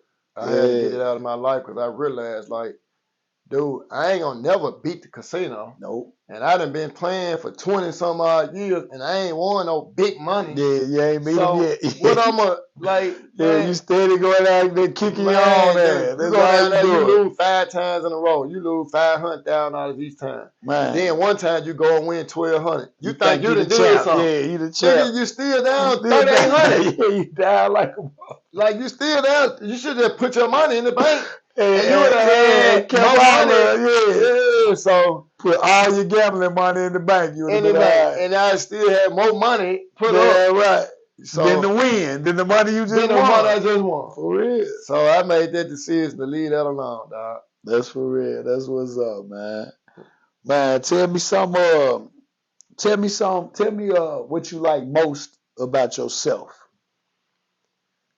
Man, I think it's a few things, but I guess if I just had to think of something off the top of my head, I like the fact that God put in me to be like a real friend, man. Yeah. Like a real like if I tell you, J1, if you need me for anything, dog, call me. Yeah.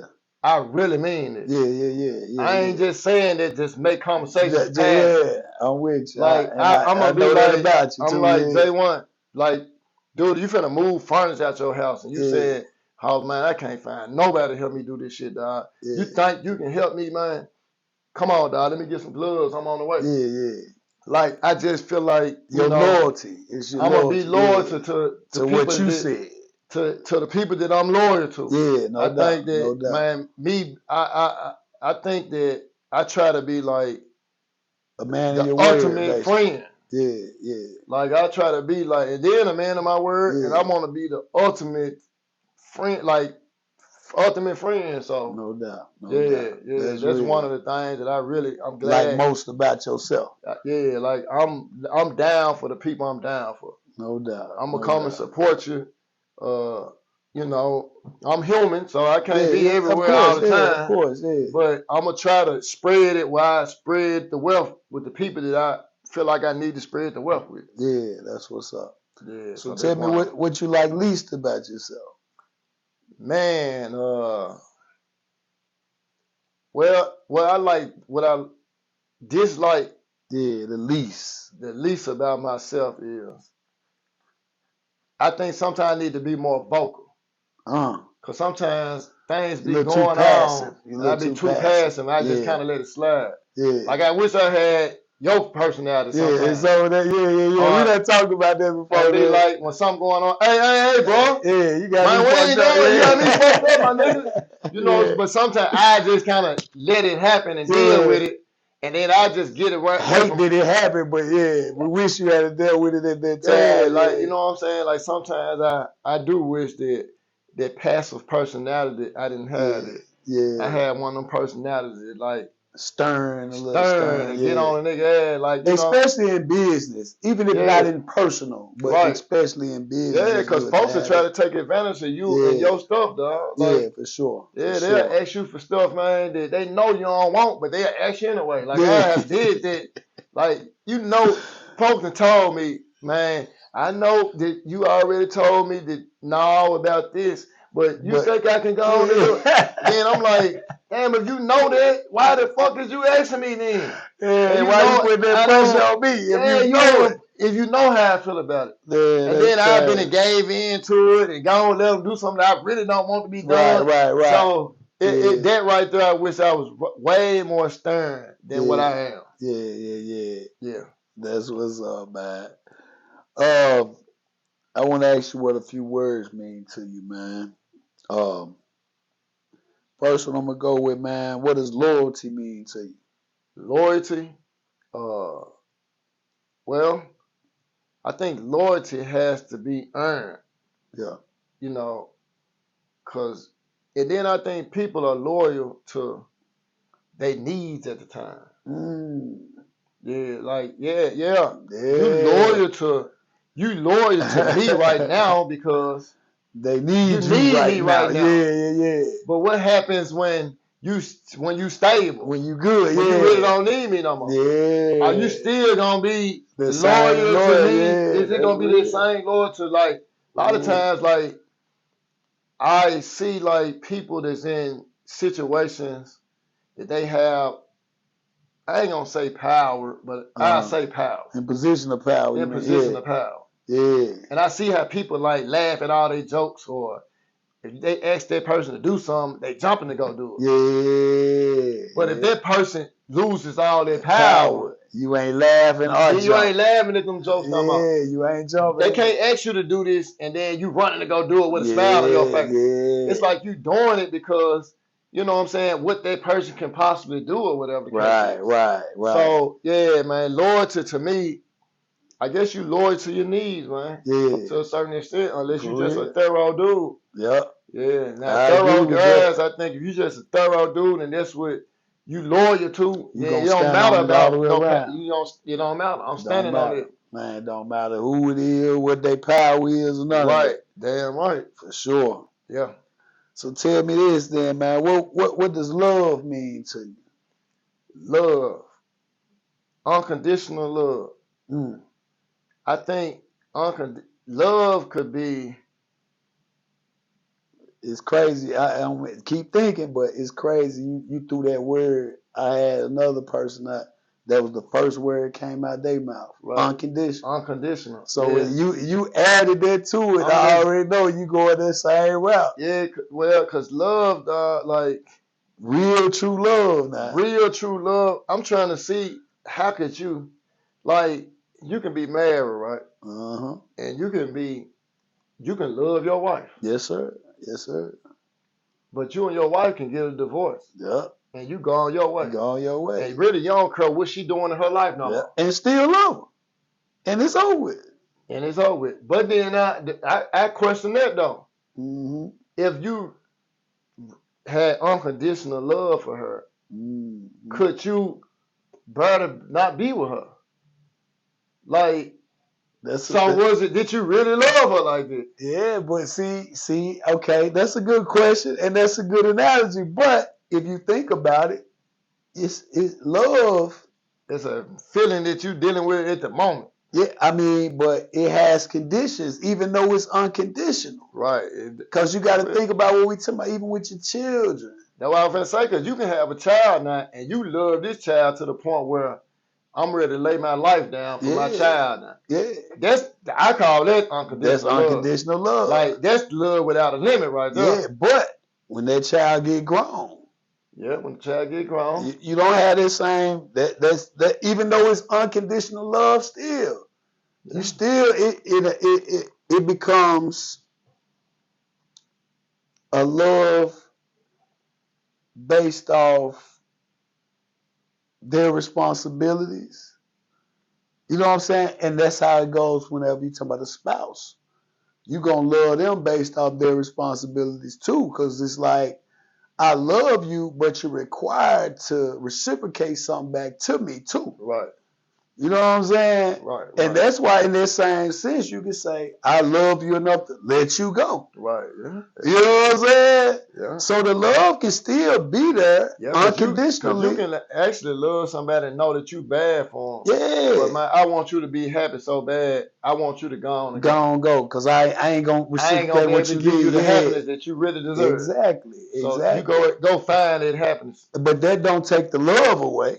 Yeah, you can still. They don't take the love away. You just being realistic. You being more realistic, and that's the same way with your child. Like you saying with your son, he grown now. So the mentality you had when he was 3, when you was buying houses and being responsible for him, you get to relinquish some of that because he grown now. Yeah, you're right. You know what I'm saying? So you don't got to put all that pressure on your back no more, man. Right. You got to come on with it. Right. That don't mean you don't love him, though. Yeah. You actually love him more. Yeah. You know what I'm saying? Yeah, you can love somebody from a distance, Damn right. Get your ass on. like you just said, motherfucker, you got to cut off. You cut the ass off, man. I love you. I don't want nothing but good to happen to you. But get the hell away from me.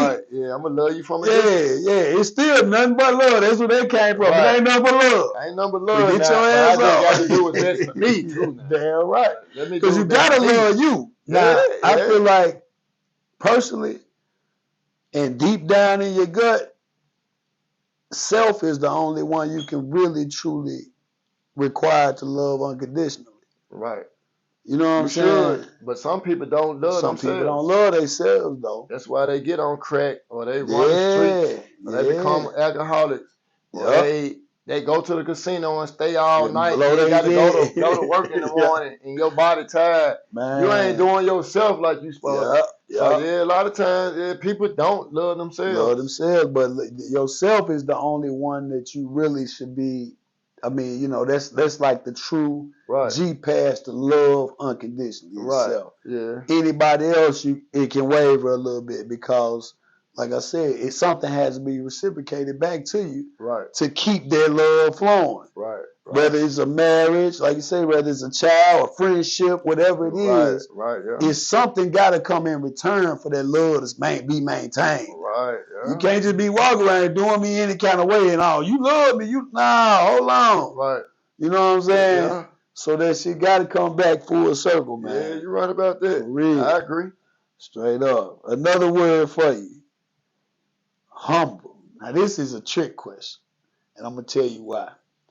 The definition of humble, the true definition of humble is to have or show a modest or low estimate of one's own self or one's own importance or whatever. Yeah. So basically, to have a lower value of oneself, you know what I'm saying, to show or have a lower value of oneself, right? Right. Now, a lot of times you get people say humble, be humble, meaning like to dim your light a little bit, tone it down, don't celebrate too much. Right? So my theory, I don't really fuck with humble in that sense. I fuck with humble when it comes to apologetically humble. I did something wrong, I apologize. I humble myself to apologize. Right. I deal with humble when it comes to wisdom and knowledge. Like if I know you, if I need some knowledge from you or some wisdom from you, I'll humble myself to receive that. Right. You know what I'm saying? I humble myself to constructive criticism. You know what I'm saying? I humble myself to life. Life gonna humble your ass every time anyway. But I humble myself to a higher being, to God, say per se. And maybe a few other things I could probably think of that I humble myself to. But when it comes to dimming my light, I don't really think that's a good idea. Right. And I come with that. I say that in the scenario of if you're amongst people that's on your level or above you, you never required to humble yourself. Right. They agree. Right. They like, this how we live. This is what we on. Yeah, we do that. Yeah. But whenever you're around people that are beneath you. Correct. Less fortunate people. Yeah. They look at it like, you shining. You shining. Like, man, he always doing it. But he like, that's him. Yeah, but I'm celebrating my accomplishments. I'm celebrating the work I put in. So that's why I don't really mess with it in that aspect. Right. If you don't like to shine, you better get behind something because it's going to be beaming down on your ass. You know what I'm saying? Yeah. So now, the word humble, what does that mean to you? I just like to break that down because so many people take humble and they compartmentalize it to where they don't want to brag and boast or do too much. But truthfully, man, you got one life. Right. Don't lay me in the casket and talk about, man, that man was this, he was that. Man, I'm finna show you all that right here in myself. Yeah. You know what I'm saying? I'm gonna toot my horn right now because when I lay in the casket and mother get to bragging on you and you never hear it. Right. You know what I'm saying? Yeah, you can't appreciate that. You can't appreciate that. So that's why I like to point that out and then say, humble, what does humble mean to you? Now, to me personally, like you said, I think a couple of things come to mind with the word humble to me. Yeah.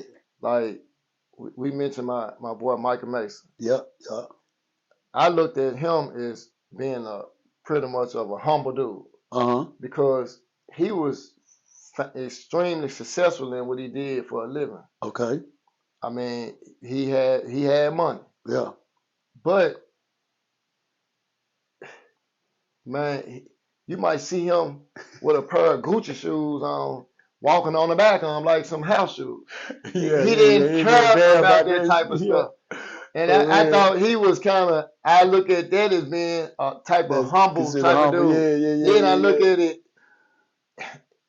I don't care if Mike he might have had a concert, he made $50,000 one night. Yeah. But we might be in South Memphis at a mom and pop's store. Yeah. Eating beanie and weenies out of a can. Which most people that's financially stable like that. I don't eat beanie weenies. I don't eat that kind of, no, I ain't doing, but he did. Yeah. So to me, I look at humble as he almost like at the epitome of a humble person to me. So you never knew what he had or what he didn't have. Yeah. He wasn't going.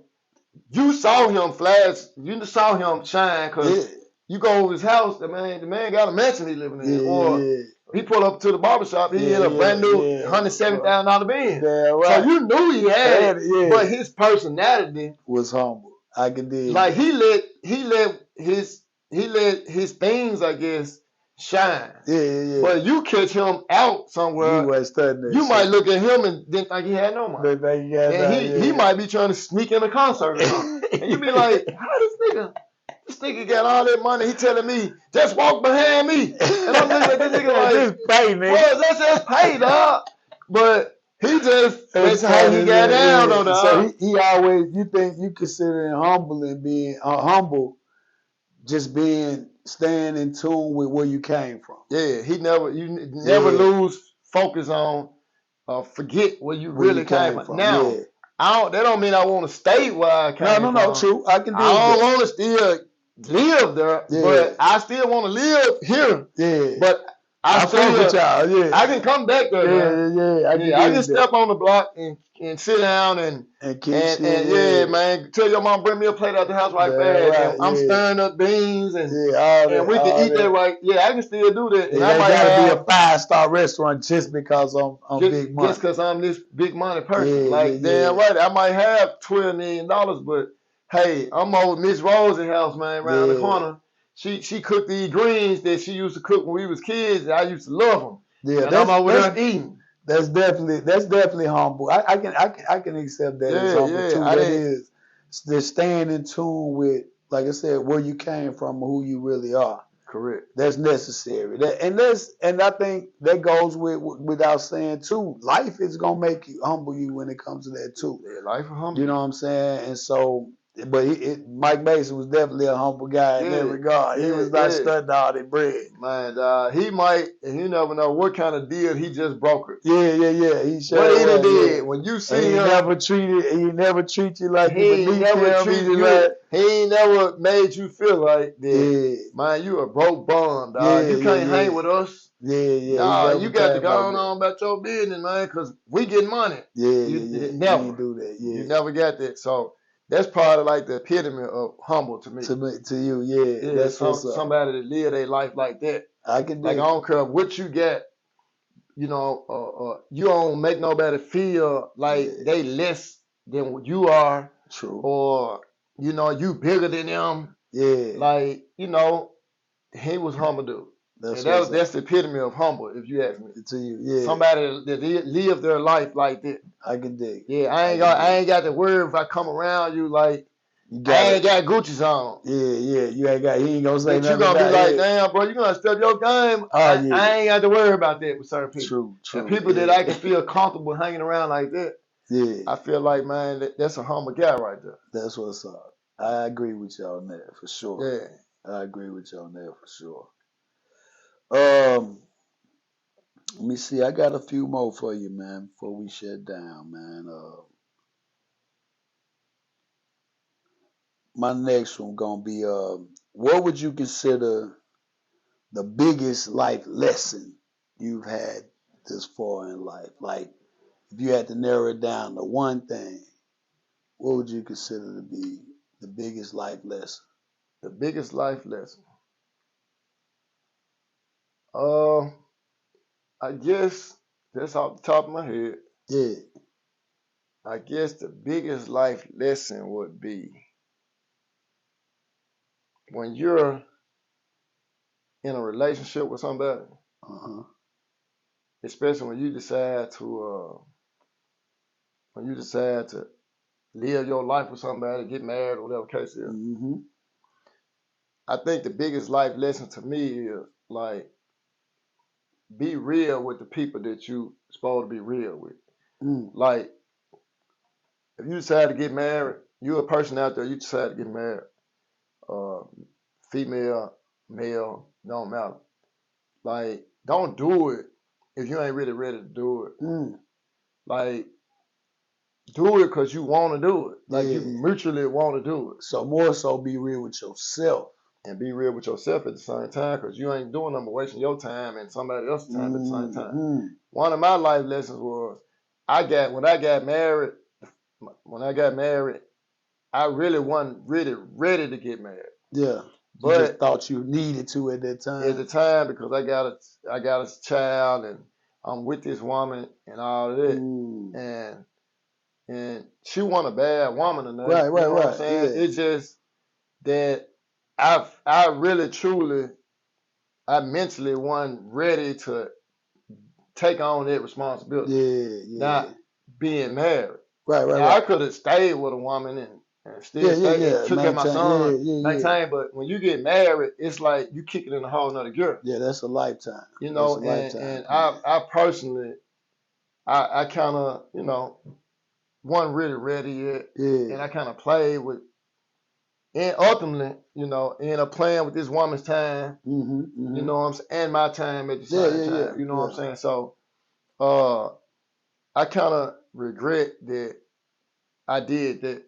At that time. That time, you know, but, you know, because it could, who knows, you know, I don't know. Maybe if I was mentally in another place, I could have probably still, I might have still, I don't know, I still could have still got a divorce. I don't know. Right. Yeah, you know what I'm saying? But I know what you mean, but you saying the biggest life lesson is making that mistake and going against what you really wanted, what you really felt. Don't play with it. Like, go with your gut. If you feel like you don't want to get married, the woman says she finna take her child, don't just try to put the Band-Aid on it and marry her. Right. Just to keep them there, because ultimately you're going to end up being unhappy anyway. Yeah. So don't do that. That's what I would say. And, you know, but things happen. It worked out how it was supposed to work out. Life go on, but I can feel you on that, you know what I'm saying? Like, I got a beautiful relationship. I'm in a beautiful situation right now. Yeah. And man, I'm happy. And that's what's up. Man, we gonna keep on moving on. That's what's up. That's what's up, man. Yeah. Well, my next one probably gonna be my last one, brother. Let's do it. No, I ain't gonna say what. Where do you see yourself in the next 5 years? The next 5 years, I'm assuming still cutting hair. But we got some business ventures going on that we waiting to unfold. Okay. And hopefully those been kind of transitioning to where we want them to be. Okay. You know, my boy CGI got some irons in the fire, man, and he got some stuff set up that it might kind of change my situation in a way. His situation might still stay the same. It look like he all right right now. Yeah. It might change yours. It might change my life. Okay. All right. You know, that's what's up, man. So we got a few irons in the fire, and we hoping those pan out. Okay. So the next 5 years, I definitely we got that going. And another thing, my boy Terry Rogers, he's my insurance guy. And I got with him, and I was telling him that you really don't realize that when you cutting hair or you in the beauty industry, a lot of times we don't never set ourselves up for like retirement and stuff. Yeah. So I've been speaking to him, which I'm finna try to get with him. We trying to do this, start doing these seminars. Weekend, because he's my insurance guy, but he's also a financial advisor as well. Okay. You know Terry to be.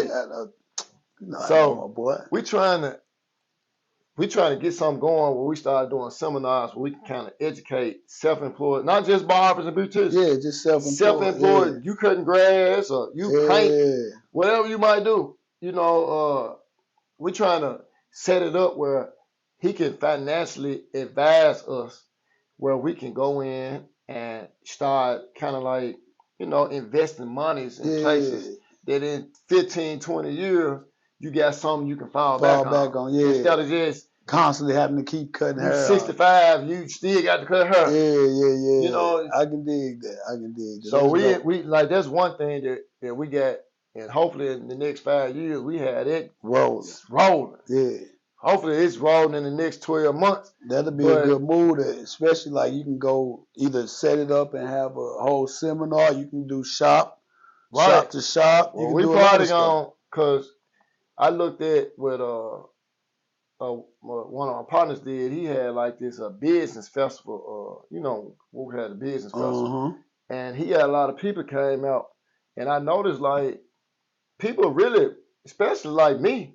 If I found a flyer or I seen a commercial on Instagram or whatever, and it was a guy that had something going on where like on a Sunday, like I'm educating barbers on how to, it's gonna cost you to get in. It might be $50 to get in or something. Yeah. But we're gonna teach you, man, how to give you options to invest your money. Yeah. So in 15 years, 20 years, you'll have this money that you can bring down. Bring back, and now you might have $250,000 that you can go on and call yourself. Make you some moves. Yeah, make you some moves with. For real. I would spend it. Damn right. Why wouldn't I spend it? For sure. Like, it just make more sense because right now I'm just cutting hair. Yeah. So with no end, it ain't, you don't see the light at the end. I'm just living. Yeah. So if I could find somebody that could educate me on something like that, then that's something that I would want to take advantage of. That's dope. So that's what we're gonna probably get into. We're gonna start hitting all the beauty shops, barber shops. Yeah. And we're gonna let them know what we're doing, and we're gonna ultimately have a big seminar. That's dope. And we're gonna invite the people out. We're gonna educate them on investments.